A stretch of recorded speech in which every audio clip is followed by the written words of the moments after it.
বিসমিল্লাহ সালাতু আসসালামু আলা রাসূলিল্লাহ ওয়া আলা আলিহি ওয়া সাহবিহি ওয়া মান ওয়ালা রব্বানা জিদনা ইলমা রব্বিশরাহ লি সাদরি ওয়া ইয়াসসির লি আমরি ওয়াহলুল উকদাতাম মিন লিসানি ইয়াফকাহু কওলি আল্লাহুম্মা হদিনি লি আহসানিল আখলাক ফা ইন্নাহু লা ইয়াহদি লি আহসানিহা ইল্লা আনত ওয়াসরিফ আন্নি সাইয়্যাহা লা ইয়াসরিফু আন্নি সাইয়্যাহা ইল্লা আন্ত اللهم اجعلنا ممن صام رمضان وقام ليلة القدر إيمانا واحتسابا. اللهم لك الحمد حتى ترضى ولك الحمد إذا رضيت ولك الحمد بعد الرضا.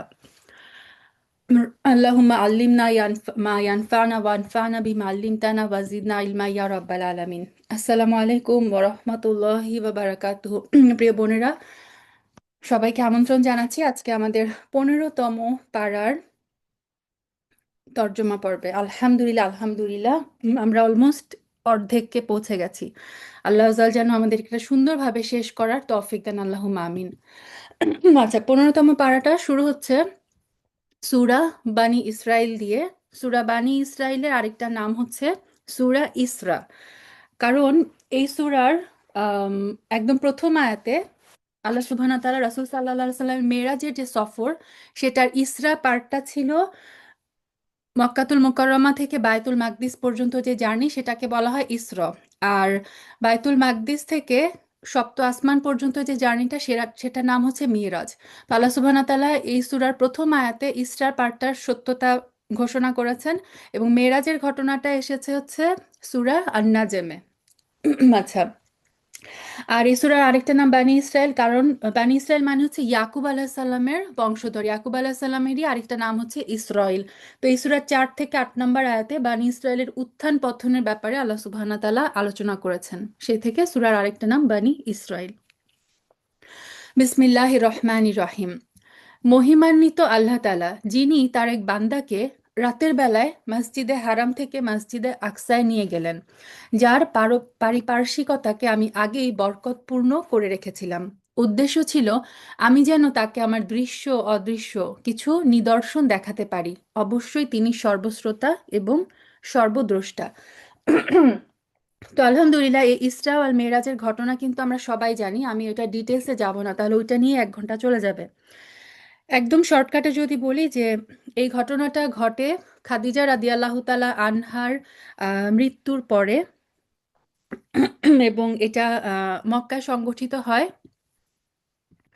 জিবরিল আলাইহিস সালাম রাসূল সাল্লাল্লাহু আলাইহি সাল্লামকে মক্কা থেকে মসজিদুল আকসা পর্যন্ত নিয়ে গিয়েছিলেন বুরাক নামের একটা বাহনে করে, এবং মসজিদে আকসায় পৌঁছানোর পরে এই বুরাকটাকে রাসূল সাল্লাল্লাহু আলাইহি সাল্লাম বেঁধে ফেলেন একটা পিলারের সাথে, এবং বায়তুল মাকদিসে প্রবেশ করেন। এবং কথিত আছে তিনি সমস্ত আম্বিয়াদেরকে সাথে নিয়ে সেদিন রাসূল সাল্লাল্লাহু আলাইহি সাল্লাম ইমামতি করে সালাত আদায় করেন।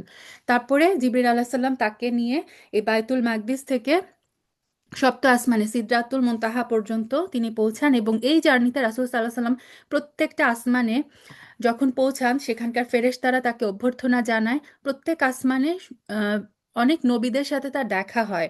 যেমন ষষ্ঠ আসমানে তিনি মুসা আলাহিসাল্লামের সাল্লামের সাথে সাক্ষাৎ করেন, সপ্তম আসমানে তিনি ইব্রাহিম আলাইহিস সালামকে দেখতে পান, এবং তারপর রাসূল সাল্লাল্লাহু আলাইহি সাল্লামকে সেদিন জান্নাত এবং জাহান্নাম দেখানো হয়। জিবরিল আলাইহিস সালামকে তিনি তার স্বরূপে আরেকবার দেখেন, এবং বাইতুল মামুর বাইতুল মামুরের কাছে তিনি কাবার যে প্রতিষ্ঠাতা ইব্রাহিম আলাইহিস সালামকে দেখেন, যে তিনি হেলান দিয়ে উপবিষ্ট আছেন। এবং এই বায়তুল মামুর হচ্ছে সপ্তম আসমানের উপর সেই কাবা যেখানে 70,000 ফেরেশতা প্রতিদিন তাওয়াফ করার জন্য ঢুকে, এবং কিয়ামত পর্যন্ত ওনাদের আর টার্ন আসে না। মানে এই 70,000 নতুন ফেরেশতা প্রতিদিন এই বায়তুল মামুর তাওয়াফ করছে, সুবহানাল্লাহ। এবং রাসূল সাল্লাল্লাহু আলাইহি সাল্লাম সেখানে আম, সিদরাতুল মুনতাহা দেখতে পান, যেটাকে বলা হয় লোধ ট্রি। এবং এই সিদরাতুল মুনতাহার কাছে তিনি বলেছেন যে ওই গাছটার যে সৌন্দর্য, সেটা বা ওইখানকার যে রং, সেটা বর্ণনা করার মতো কোনো ভাষা তার জানা নেই। অর্থাৎ পৃথিবীর এই ভাষা দিয়ে সিদরাতুল মুনতাহার সৌন্দর্য বর্ণনা করা সম্ভব না। আল্লাহ সুবহানাহু ওয়া তাআলার নির্দেশে তিনি স্বর্ণের প্রজাপতি দেখেছেন। বিভিন্ন রঙের যে প্রজাপতিগুলো ছুটাছুটি করছিল, এবং সেই জায়গাটাকে ফেরেশতারা ঘিরে রেখেছিল। এটা রাসূল সাল্লাল্লাহু আলাইহি সাল্লাম স্বচক্ষে দেখে এসেছেন। আলহামদুলিল্লাহ। তো আল্লাহ সুবহানাহু ওয়া তাআলা এই ১ নম্বর আয়াতে এটারই সত্যতা ঘোষণা করলেন যে তিনি তার প্রিয় বান্দাকে, এখানে তিনি বলেছেন বি আবদি, আবদ মানে হচ্ছে দাস। আল্লাহ সুবহানাহু ওয়া তাআলা যখন মানে পরম মমতায় তার প্রিয় বান্দাকে, তার প্রিয় হাবিবকে তার কাছে সাক্ষাতের জন্য সপ্তম আসমানের উপরে স্পেশাল জার্নিটাতে নিয়ে যান, তিনি তখন তার সেই বান্দাকে সম্বোধন করেছেন আবদ, তিনি হচ্ছে আমার প্রিয় দাস। আচ্ছা, আমি মূসাকে কিতাব দিয়েছি। আমি এই কিতাবকে বনি ইসরায়েলের হেদায়েতের উপকরণ বানিয়েছি। আমি তাদের আদেশ দিয়েছি, আমাকে ছাড়া অন্য কাউকে তোমরা নিজেদের কর্মবিধায়ক রূপে গ্রহণ করো না। তোমরা হচ্ছ সেই সব লোকের বংশধর যাদের আমি নূহের সাথে নৌকায় আরোহণ করিয়েছিলাম। অবশ্যই সে ছিল আমার কৃতজ্ঞ বান্ধা। অর্থাৎ নূহ আলাইহিস সালামের এই প্লাবনের পরে মানুষের যত মানব জাতি এসেছে সবাই কিন্তু ওই নূহ আলাইহিস সালামের সেই ছেলেদের বংশধর থেকেই এসেছে। সেই কারণে আল্লাহ বলছেন, তোমরা হচ্ছ সেই সব লোকের বংশধর যারা হচ্ছে নূহের সাথে সেই কিস্তিতে সেদিন আরোহণ করেছিল। আমি বনি ইসরায়েলদের প্রতি তাদের কিতাবের মধ্যে এই কথার ঘোষণা দিয়েছিলাম, অবশ্যই তোমরা ২ বার আমার জমিনে বিপর্যয় সৃষ্টি করবে এবং মানুষের উপর তখন তোমরা বড় বেশি বাড়াবাড়ি করবে। আর তারপর এই ২-এর প্রথমটার নির্ধারিত সময় যখন এসে হাজির হলো, তখন আমি তোমাদের উপর আমার এমন কিছু বান্দাকে পাঠিয়েছিলাম যারা ছিল বীরত্বের অধিকারী। তারপর তারা তোমাদের ঘরে ঘরে প্রবেশ করে সবকিছু তছনছ করে দিয়ে গেল। আর এভাবে আমি আমার শাস্তির প্রতিশ্রুতি কার্যকর করে থাকি। এটাকে বলা হয় যে এখানে আল্লাহ সুবহানাহু ওয়া তাআলা সেই লাঞ্ছনা, বনী ইসরায়েলের সেই ধ্বংসের প্রতি ইঙ্গিত করছেন যেটা হচ্ছে ব্যাবিলনের অগ্নিপূজক শাসক বাখতে নাসের। সেটা এই বাখতে নাসের খ্রিস্টপূর্ব ৬০০ সালে জেরুজালেমের ইহুদিদের উপর এই অত্যাচারটা করেছিল। সে তখন নির্বিচারে ব্যাপকভাবে ইহুদিদের হত্যা করেছিল। অনেক ইহুদিকে সে দাস বানিয়েছিল। আর এটা বলা হয় যে এই ইহুদিরা তখন কি করেছিল, কিসের শাস্তি রূপে আল্লাহ সুবহানাহু ওয়া তাআলা তাদের উপরে অত্যাচারটা পাঠিয়েছিল? ইহুদিরা তারা আল্লাহর একজন নবী শায়া আলাইহিস সালামকে হত্যা করেছিল, অথবা আরমিয়া আলাইহিস সালামকে তারা বন্দী করেছিল এবং তাওরাতের বিধিবিধান অমান্য করে অবাধ্যতায় লিপ্ত হয়ে তারা জমিনে ফিতনা ফাসাদ সৃষ্টি করেছিল। তো কেউ বলে এটা হচ্ছে বক্তে নাসেরকে আল্লাহ সুবহানাহু ওয়া তাআলা ইন্ডিকেট করছেন, কেউ বলে যে বাকতে নাসেরের পরিবর্তে আল্লাহ সুবহানাহু ওয়া তাআলা জালুতকে শাস্তি স্বরূপ এই জাতির উপর চাপিয়ে দিয়েছিল এবং ফাইনালি তালুতের নেতৃত্বে দাউদ আলাইহিস সালাম এই জালুতকে হত্যা করে এই বানি ইসরায়েলকে এখান থেকে মুক্তি দিয়েছিল। তো এটা ছিল বানি ইসরায়েলের উপর এই যে প্রথম বিপর্যয়ের শাস্তি। তারপর আল্লাহ বললেন, তারপর আমি তাদের উপর বিজয় দিয়ে দ্বিতীয়বার তোমাদেরকে সুদিন ফিরিয়ে দিলাম, তোমাদেরকে ধন সম্পদ সন্তান সন্ততি দিয়ে সাহায্য করলাম, সর্বোপরি জনপদে আমি তোমাদের সংখ্যাগরিষ্ঠ করলাম। অর্থাৎ এই যে বাকতে নাসের বা জালুতের হত্যার পরে আল্লাহ আজ্জা ওয়াজাল কি করলেন, এই বনী ইসরায়েলকে আবার ধন সম্পদ মাল সম্মান সবকিছু দিলেন এবং তারপরে কি করলেন, তাদেরকে আরো সংখ্যাগরিষ্ঠ করে দিলেন, আবারও শক্তিশালী করলেন। আর তারপর, যদি তোমরা কোনো ভালো কাজ করে থাকো তা করেছো তোমাদের নিজেদের জন্য। তোমাদের কেউ যদি কোনো মন্দ কাজ করে থাকো তার দায়িত্ব একান্তভাবে তার নিজের উপর। তারপর যখন দ্বিতীয় প্রতিশ্রুতির সময় হাজির হলো, তখন আমি আরেক দলকে তোমাদের মোকাবেলার জন্য পাঠিয়েছিলাম, যেন তারা তোমাদের মুখমণ্ডল কালিমাচ্ছন্ন করে দিতে পারে, যেমন করে প্রথমবার এই আক্রমণকারী ব্যক্তিরা মসজিদে আকসায় প্রবেশ করছে, আবারও যেন তারা মসজিদে প্রবেশ করতে পারে এবং যে সেই জিনিসের উপর তারা অধিকার জমাতে পারে তা ধ্বংস করে দিতে পারে। তো দ্বিতীয়বার তারা যখন জমিনে আবার ফাসাদ সৃষ্টি করলো, তারা কি করলো, জাকারিয়া আলাইসাল্লামকে হত্যা করলো, ঈসা আলাইসাল্লামকে হত্যার চেষ্টা করলো। আল্লাহ সুবহানাহু ওয়া তাআলা ঈসা আলাইসাল্লামকে আকাশে উঠিয়ে নিয়ে তাকে বাঁচিয়ে দেন। এর ফলস্বরূপ আল্লাহ আজ্জা ওয়াজাল কি করলেন, রোম সম্রাট টিটাসকে এদের উপর আধিপত্য দেন। তো এই টিটাস জেরুজালেম আক্রমণ করে এবং বনি ইসরায়েলের লাশের গাদা লাগিয়ে দেয়, শত শত মানুষকে সে বন্দি করে, তাদের সমস্ত ধন সম্পদ লুটে নেয়। ইভেন তাদের যে ধর্ম পুস্তিকাগুলো ছিল সেগুলোকেও তারা একেবারে পদতলে বলে যে দলিত মথিত করে তারা বাইতুল মাকদিস সুলাইমানি হাইকালকে ধ্বংস করে দেয় এবং চিরদিনের জন্য এই বাইতুল মাকদিস থেকে তাদেরকে বহিষ্কার করেন। তো এইভাবে তাদেরকে আবার লাঞ্ছিত অপমানিত করা হয় এবং এটা ঘটেছিল ৭০ খ্রিস্টাব্দে। তো এটা ছিল আল্লাহ আজ্জা ওয়াজালের এই যে ২টা প্রতিশ্রুতি। সম্ভবত এর মাধ্যমে আল্লাহ তাআলা তোমাদের উপর অনুগ্রহ করবেন। আর তোমরা যদি বিদ্রোহের দিকে ফিরে যাও, তাহলে আমিও আমার শাস্তির পুনরাবৃত্তি ঘটাবো। আর আমি তো কাফিরদের জন্য জাহান্নামকে তাদের কারাগারে পরিণত করেই রেখেছি। তো আল্লাহ সুবহানাহু ওয়া তাআলা এখানে তাদের ওয়ার্নিং দিলেন যে তোমরা এখন নিজেদেরকে সংশোধন করে নাও, তাহলে তোমরা আল্লাহর রহমত পাবে। আদারওয়াইজ তোমাদের উপরও আবার এই শাস্তির পুনরাবৃত্তি ঘটবে। অবশ্যই এই কোরআন এমন এক পথের নির্দেশনা দেয় যা মজবুত, এবং যেসব ঈমানদার মানুষ নেক আমল করে, এই কিতাব তাদের এই সুসংবাদ দেয় যে তাদের জন্য আল্লাহর কাছে এক মহা পুরস্কার রয়েছে। আর যারা পরকালে বিশ্বাস করে না, আমি তাদের জন্য জাহান্নামের কঠিন আযাব প্রস্তুত করে রেখেছি। মানুষ যেভাবে নিজের জন্য না বুঝে অকল্যাণ কামনা করে, তেমনি সে তার নিজের জন্য বুঝে সুঝে কিছু কল্যাণও কামনা করে। আসলে মানুষ কাঙ্ক্ষিত বস্তুর জন্য এমনই তাড়াহুড়া করে। সো মানুষের কিন্তু এটা অভ্যাস, আমরা খুব দ্রুততা প্রিয়, সবকিছু আমরা খুব তাড়াতাড়ি পেতে চাই। সো যখন মানুষ কোনো কষ্টের শিকার হয়, তখন সে কি করে, তাড়াহুড়ার চোটে সে নিজের জন্য কিন্তু অনেক সময় নিজেই বদদোয়ার দোয়া করে। আল্লাহ সুবহানাহু ওয়া তাআলা এটাই বলেন, মানুষ সবসময় সবকিছু নিয়ে তাড়াহুড়া করে। আমি রাত এবং দিনকে আমার কুদরতের দুটা নিদর্শন বানিয়েছি। অতঃপর রাতের নিদর্শন আমি বিলীন করে দেই, দিনের নিদর্শনকে আমি আলোকময় করি, যাতে করে তোমরা তোমাদের মালিকের দেয়া রিজিক সংগ্রহ করতে পারো। সর্বোপরি তোমরা এর মাধ্যমে বছরের গণনা এবং এর হিসাবও জানতে পারো। এর সব কয়টি বিষয় আমি এখানে খুলে খুলে বর্ণনা করছি। তো এটা আমরা আগেও দেখে এসেছি, রাত এবং দিনকে আল্লাহ আজ্জা ওয়া জাল কেন সৃষ্টি করেছেন, চাঁদ সূর্যকে তিনি কেন সৃষ্টি করেছেন।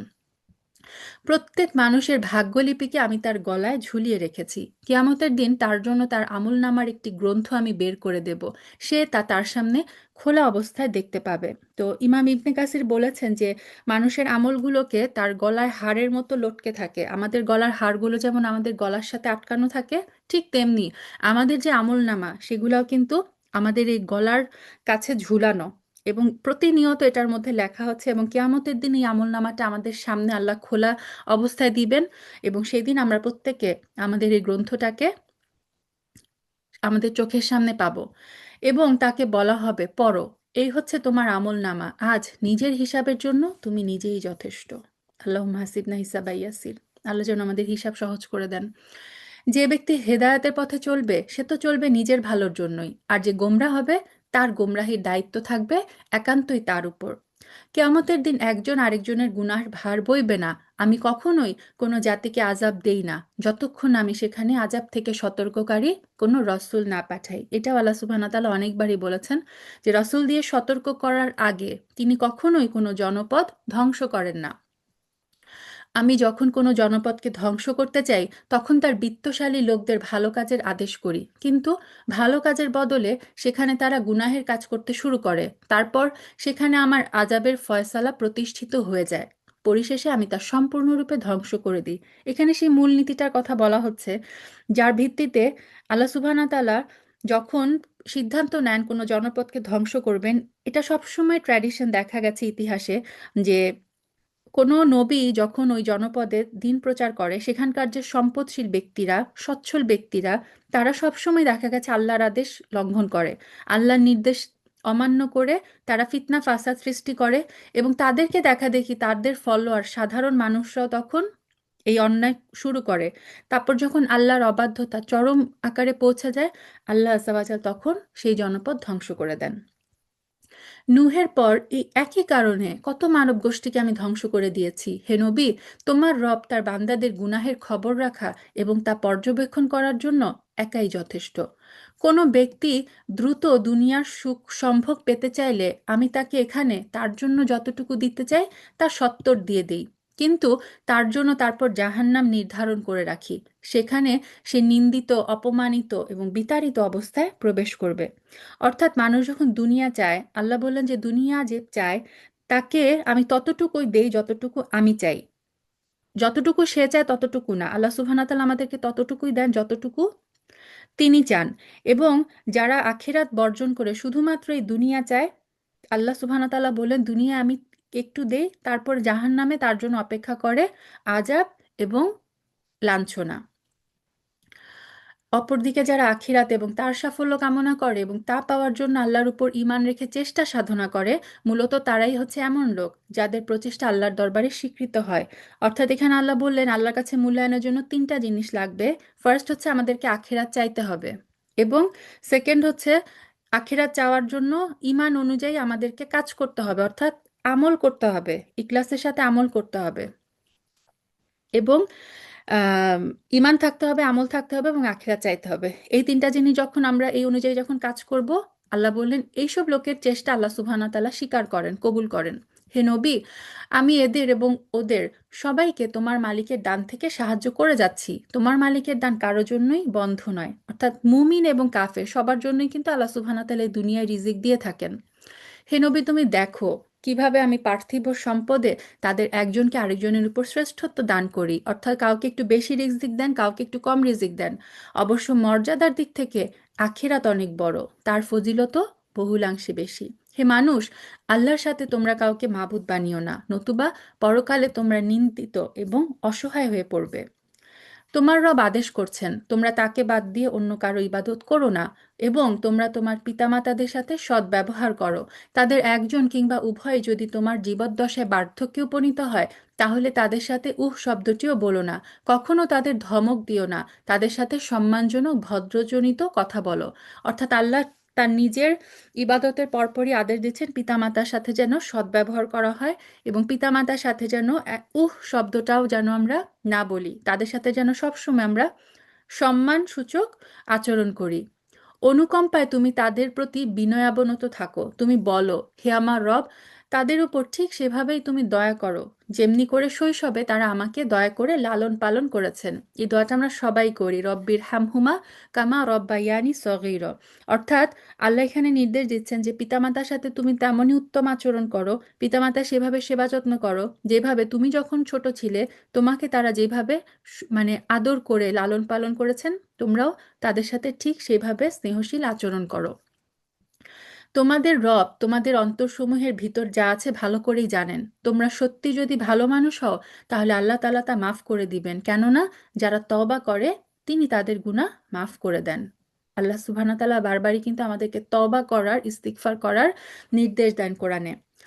তোমাদের রব আচ্ছা, ২৬, আত্মীয় স্বজনকে তাদের পাওনা আদায় করে দিবে, অভাবগ্রস্ত এবং মুসাফিরদেরকেও তাদের হক আদায় করতে ভুলবে না। কখনো অপব্যয় করো না।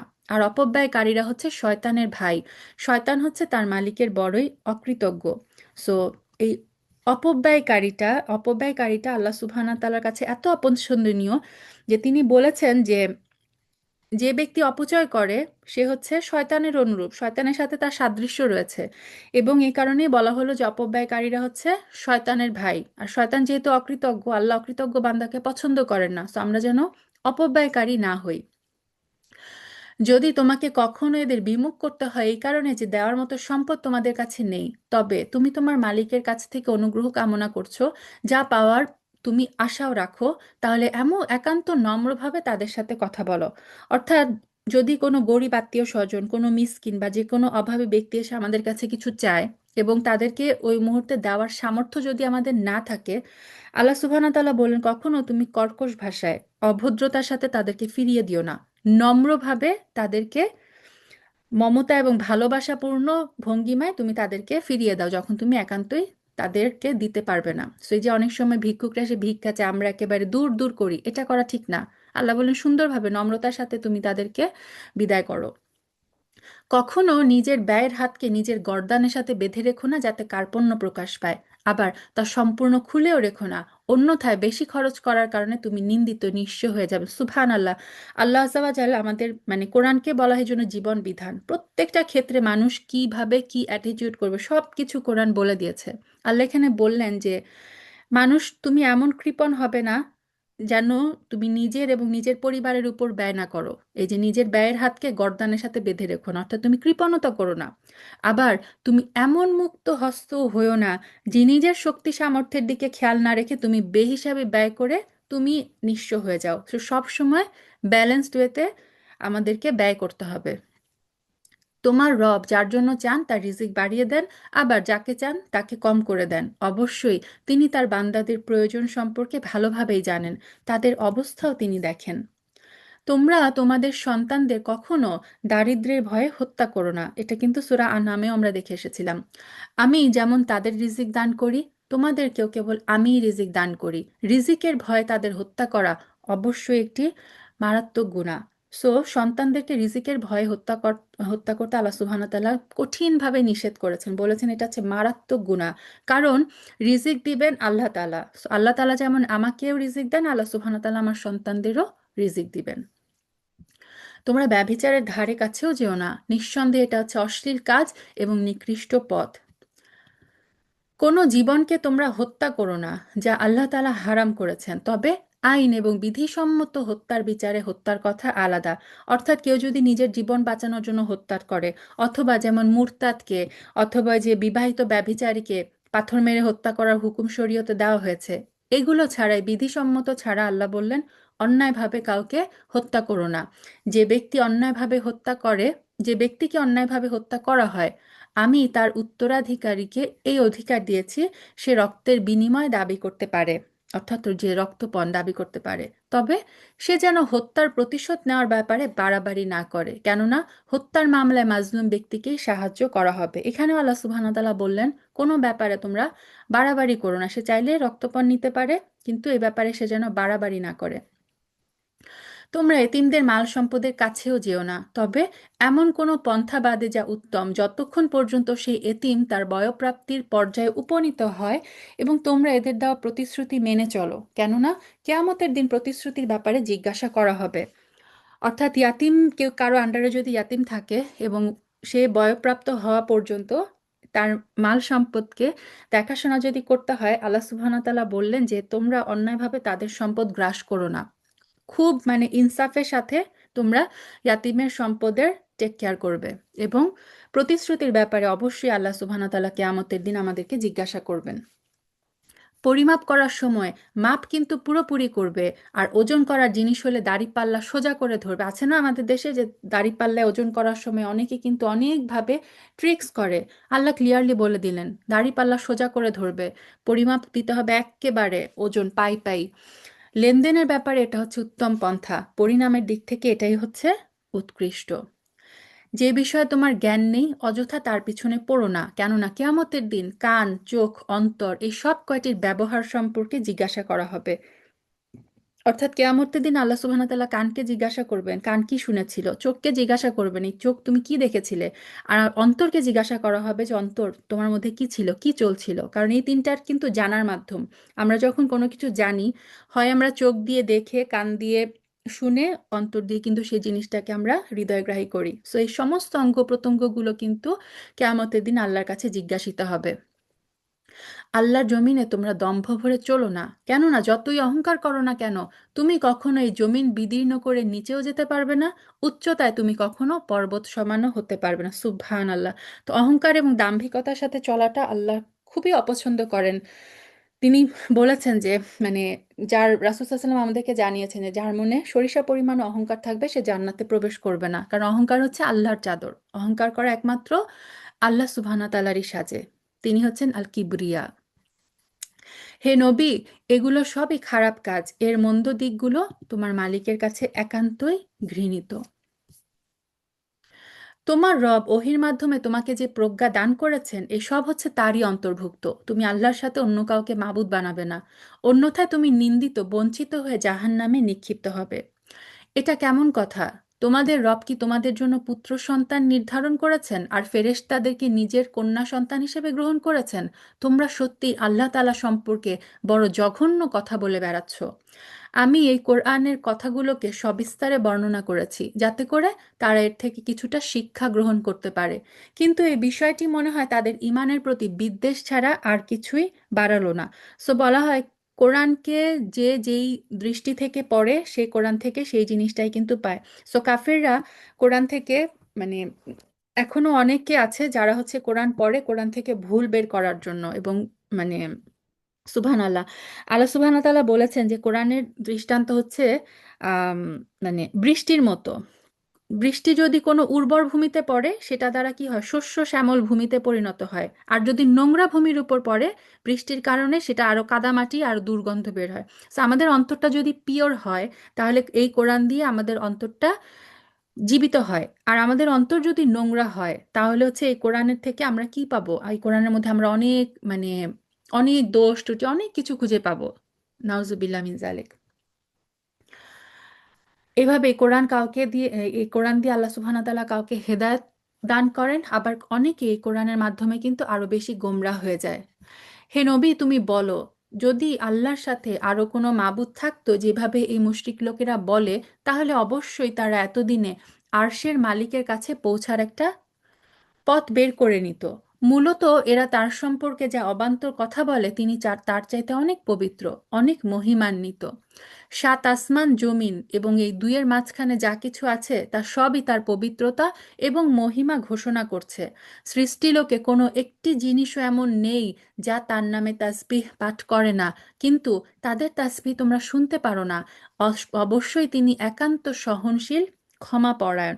সেইটা মানে রাসূল সাল্লাল্লাহু আলাইহি সাল্লামের অনেক হাদিস থেকে আমরা জানি যে তিনি একটা খেজুর গাছের গুঁড়িতে হেলান দিয়ে খুতবা দিতেন। তো যখন তার জন্য কাঠের মিম্বার করা হলো মসজিদে নববীতে, রাসূল সাল্লাল্লাহু আলাইহি সাল্লাম সেই খেজুর গাছের গুঁড়িতে আর যখন হেলান দিতেন না খুতবা দেওয়ার সময়, তখন সেই খেজুর গাছের গুঁড়িটা মানে শিশুর মতো কাঁদছিল, এবং রাসূল সাল্লাল্লাহু আলাইহি সাল্লাম যে তাকে সেটাকে আদর করছিল, সুবহানাল্লাহ। এবং আম, একটা পাথর ছিল যেটা হচ্ছে রাসূল সাল্লাল্লাহু আলাইহি সাল্লামকে সবসময় সালাম দিত। তো এগুলা তো হচ্ছে যে পাথর, এই যে মানে কি জড় পদার্থ। তো আল্লাহ বলে দিয়েছেন জড় পদার্থ, উদ্ভিদ, আল্লাহ সুবহানাহু ওয়া তাআলা সমস্ত সৃষ্টি তার জন্য তাসবিহ করে, কিন্তু আমরা শুনতে পাই না, আমরা সেটা অনুধাবন করতে পারি না। তো আল্লাহ এই সমস্ত সৃষ্টির মতো আমরাও যেন সর্বক্ষণ আল্লাহ সুবহানাহু ওয়া তাআলার তাসবিহ করতে থাকি। হে নবী, যখন তুমি কোরআন পাঠ করো, তখন তোমার এবং যারা পরকালের উপর বিশ্বাস করে না তাদের মাঝে আমি একটা পর্দা এঁটে দেই। এটা নিয়ে মজার একটা ঘটনা আছে। যখন সূরা লাহাব নাজিল হলো, তো এই উম্মু জামিল, আবু লাহাবের স্ত্রী, সে এই সূরার কথা শুনে একটা পাথর হাতে নিয়ে রাসূল সাল্লাল্লাহু আলাইহি সাল্লামকে মারার উদ্দেশ্যে ঘুরতে থাকলো যে রাসূল সাল্লাল্লাহু আলাইহি সাল্লাম কোথায়। তো তখন রাসূল সাল্লাল্লাহু আলাইহি সাল্লাম এবং আবু বকর রাদিয়াল্লাহু তাআলা আনহু পাশাপাশি বসা ছিলেন, সম্ভবত কাবার চত্বরে। তো উম্মু জামিল যখন আসছিল, আবু বকর রাদিয়াল্লাহু তাআলা আনহু রাসূল সাল্লাল্লাহু আলাইহি সাল্লামকে বললেন, হে আল্লাহ রাসূল, উম্মু জামিল তো পাথর হাতে নিয়ে আসছে আপনাকে আঘাত করার জন্য।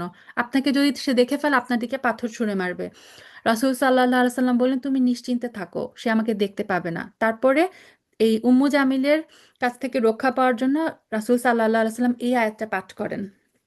এই আয়াতটা পাঠ করেন এবং উম্মু জামিল সেখানে আসলো, এসে রাসূল সাল্লাল্লাহু আলাইহি সাল্লামকে সে দেখতে পেল না। রাসূল সাল্লাল্লাহু আলাইহি সাল্লাম কিন্তু পাশেই বসা। সে আবু বকরকে জিজ্ঞাসা করলো যে, আমি শুনেছি তোমাদের নবী নাকি আমার দুর্নামি করে বেড়াচ্ছে। আবু বকর বললেন, না, কাবার প্রতিপালকের শপথ, তিনি কখনো তোমার কোনো দুর্নাম বা নিন্দা করেন নাই। সেই সমস্ত মানে কুরাইশ জানে। তো এই কথা বলে, এই কথা শুনে ওই উম্মু জামিল হচ্ছে গজগজ করতে করতে সেখান থেকে চলে যায়। তো আহ, এই আয়াতটা পড়ার মাধ্যমে আল্লাহ সুবহানাহু ওয়া তাআলা কি করলেন, তিনি এখানে বলেছেন যে এই কোরআন যখন তুমি পাঠ করো, তখন তোমার এবং যারা পরকালের উপর বিশ্বাস করেন অর্থাৎ মুশরিক কাফিরদের মাঝে একটা পর্দা আমি এঁটে দিই, তারা আর তোমাকে দেখে না। সুবহানাল্লাহ, এটাও একটা মুজিজা ছিল। আমি তাদের অন্তরের উপরে এক ধরনের আবরণ দিয়ে রেখেছি, ওদের কানে এনে দিয়েছি বধিরতা, যাতে করে ওরা উপলব্ধি করতে পারে না। তাই তুমি দেখবে যখন তুমি কোরআনে তোমার একক মালিককে স্মরণ করতে থাকো, তখন তারা ঘৃণা ভরে তোমার কাছ থেকে সরে পড়ে।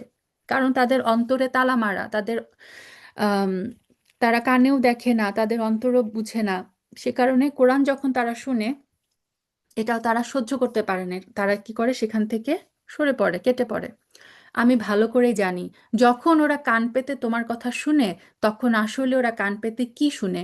আমি এও জানি, যখন জালিমরা নিজেদের মধ্যে সলা পরামর্শ করে বলে, তোমরা তো একজন জাদুগ্রস্ত লোকেরই অনুসরণ করে চলছো। সো কোরআনকে তারা বলতো এটা হচ্ছে জাদু। হে নবী, তুমি দেখো এরা তোমার ব্যাপারে কি ধরনের উপমা তৈরি করেছে। মূলত এইসব কারণেই এরা গোমরা হয়ে গেছে। অতঃপর এরা আর সঠিক পথের সন্ধান পাবে না। অর্থাৎ এই তারা বলতো কখনো জাদুকর, কখনো জাদুগ্রস্ত, কখনো উন্মাদ, কখনো জ্যোতিষী। এই মূর্খ লোকেরা বলে, আমরা মৃত্যুর পরে হাড্ডিতে পরিণত হয়ে পচে গেলেও কি নতুন সৃষ্টিরূপে পুনরায় উত্থিত হব? তুমি বলো, মৃত্যুর পর তোমরা পাথর হয়ে যাও কিংবা লোহায়, সর্বাবস্থায় তোমরা পুনরুত্থিত হবে। কিংবা এমন কিছু সৃষ্টি তোমাদের ধারণায় যা খুবই কঠিন, অর্থাৎ তোমরা যদি চিন্তা করো তুমি মাটি কেন, তুমি যদি পাথর হয়ে যাও, লোহা হয়ে যাও, অথবা আরো এর চেয়েও কোনো কঠিন সৃষ্টিতে যদি পরিণত হয়ে যাও, আল্লাহ সুবহানাহু ওয়া তাআলার জন্য পুনরুজ্জীবন করা খুবই সহজ। তারা বলবে, কে আমাদেরকে পুনরায় জীবিত করবে? তুমি বলো, হ্যাঁ, তিনিই করবেন, যিনি তোমাদের প্রথমবার সৃষ্টি করেছেন। তারপর তুমি দেখবে তারা তোমার সামনে মাথা নাড়াবে এবং বলবে, তাহলে কবে হবে সব কিছু? তুমি বলো, সম্ভবত সেই দিন খুব শীঘ্রই সংগঠিত হবে, যেদিন আল্লাহ তাআলা তোমাদের ডাক দিবেন এবং তোমরা সবাই তার প্রশংসা করতে করতে তার ডাকে সাড়া দিবে। তখন তোমরা ভাববে, সামান্য কিছু সময় তোমরা কবরে কাটিয়ে এসেছো। সুবহানাল্লাহ। হে নবী, আমার বান্দাদের বলে দাও তারা যেন এমন সব কথা বলে যা আসলেই উত্তম, অর্থাৎ আপোষে নিজেদের মধ্যে কথোপকথনের সময় এই জিহ্বাকে যেন আমরা খুব সাবধানে ব্যবহার করি, আমরা যেন সবসময় উত্তম কথা বলি। কেননা শয়তান খারাপ কথা দ্বারা তাদের মাঝে বিভেদ সৃষ্টির উস্কানি দেয়। শয়তানের কাজই হচ্ছে মানুষের মধ্যে যে তুমি ওর নামে একটু গীবত করো, ওর নামে একটু এটা বলো, মিথ্যা বলো। আর শয়তান তো মানুষের এমনি প্রকাশ্য দুশ্মন। তোমাদের রব তোমাদের সম্পর্কে ভালো করেই জানেন। তিনি চাইলে তোমাদের উপর দয়া করবেন কিংবা চাইলে তোমাদেরকে শাস্তি দিবেন। হে নবী, আমি তো তোমাকে তাদের উপর অভিভাবক করে পাঠাইনি। তোমার রব ভালো করেই জানেন যা আসমান এবং জমিনের মাঝে রয়েছে। আমি এক একজন নবীকে এক একজনের উপর স্বতন্ত্র কিছু মর্যাদা দান করেছি। এভাবে আমি দাউদকে জাবুর কিতাব দান করে মর্যাদা দান করেছি।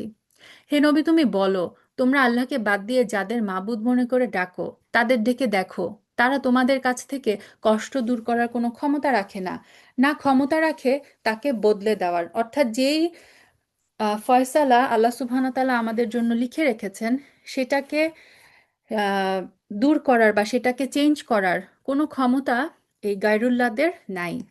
ওরা যাদেরকে ডাকে তারা তো নিজেরাই তাদের মালিকের কাছে পৌঁছার ওয়াসিলা তালাশ করতে থাকে।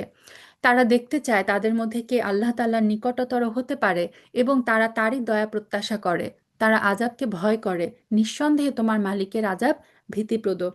এখানে আল্লাহ সুবহানাহু ওয়া তাআলা সেই সমস্ত গায়রুল্লাহর কথা বলছেন যারা আল্লাহ সুবহানাহু ওয়া তাআলার প্রিয় বান্দা, তার ইবাদত করে তার নিকটবর্তী পৌঁছাতে চায়। যেমন উজাইর আলাহিসাল্লাম, ঈসা আলাহিসাল্লাম, ফেরেশতারা কিংবা সে সমস্ত জিনেরা যারা মুসলমান হয়ে গিয়েছিল, মানুষ কিন্তু এদেরও পূজা করত। তা আল্লাহ বললেন যে এরা তো নিজেরাই তাদের মালিকের কাছে পৌঁছাবার ওয়াসিলা খুঁজতে থাকে। তো তোমরা তাদেরকে ইবাদত করা বাদ দিয়ে এক আল্লাহর ইবাদত করো এবং আল্লাহর আযাবকে ভয় করো। এমন কোনো একটা জনপদ নেই যা আমি কেয়ামতের দিন আসার আগে ধ্বংস করে দিব না, কিংবা তাদের আমি কঠোর আযাব দিব না। এইসব কথা তো আমার কিতাবে লিপিবদ্ধ আছে।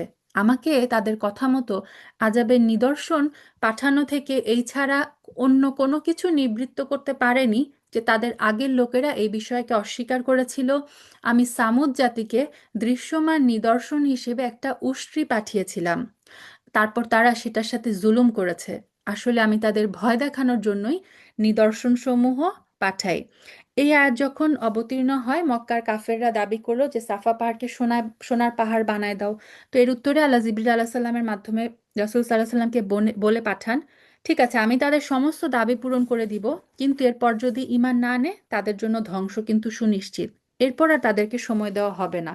কারণ এটা আমরা দেখেছি, আল্লাহ সুবহানাহু ওয়া তাআলা যখন কোনো সাইন পাঠান, তারপর যারা তারা কুফরি করে তাদেরকে কিন্তু আল্লাহ সুবহানাহু ওয়া তাআলা সময় দেন না। যেমন আল্লাহ এখানে আবার সামুদ জাতির কথা বললেন যে সামুদ জাতির এই উটনি পাঠানোর পরে তারা যখন সেই উটনিটিকে হত্যা করে, তারপরে 3 দিন পরে চতুর্থ দিন কিন্তু তাদের উপর সেই সর্বনাশী আযাবটা আসে।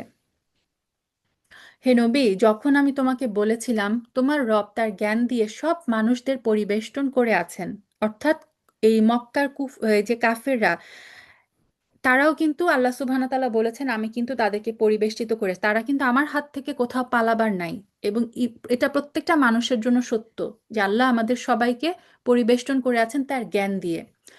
যে স্বপ্ন আমি তোমাকে দেখিয়েছিলাম তাকে আমি আসলে মানুষদের জন্য পরীক্ষার বিষয় বানিয়ে দিয়েছিলাম। কোরআনে বর্ণিত অভিশপ্ত গাছটিকেও আমি পরীক্ষার কারণ বানিয়েছি।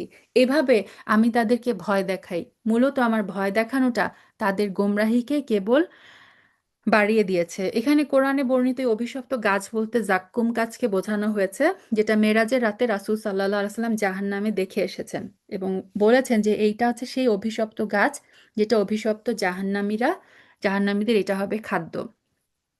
স্মরণ করো, যখন আমি ফেরেশতাদের বললাম তোমরা আদমকে সাজদা করো, তখন তারা সবাই সাজদা করলো ইবলিস ছাড়া। সে বলল, আমি কি তাকে সাজদা করব যাকে তুমি মাটি থেকে সৃষ্টি করেছো? সে বলল, তুমি দেখো তো, এই কি সেই ব্যক্তি যাকে তুমি আমার উপর মর্যাদা দান করলে?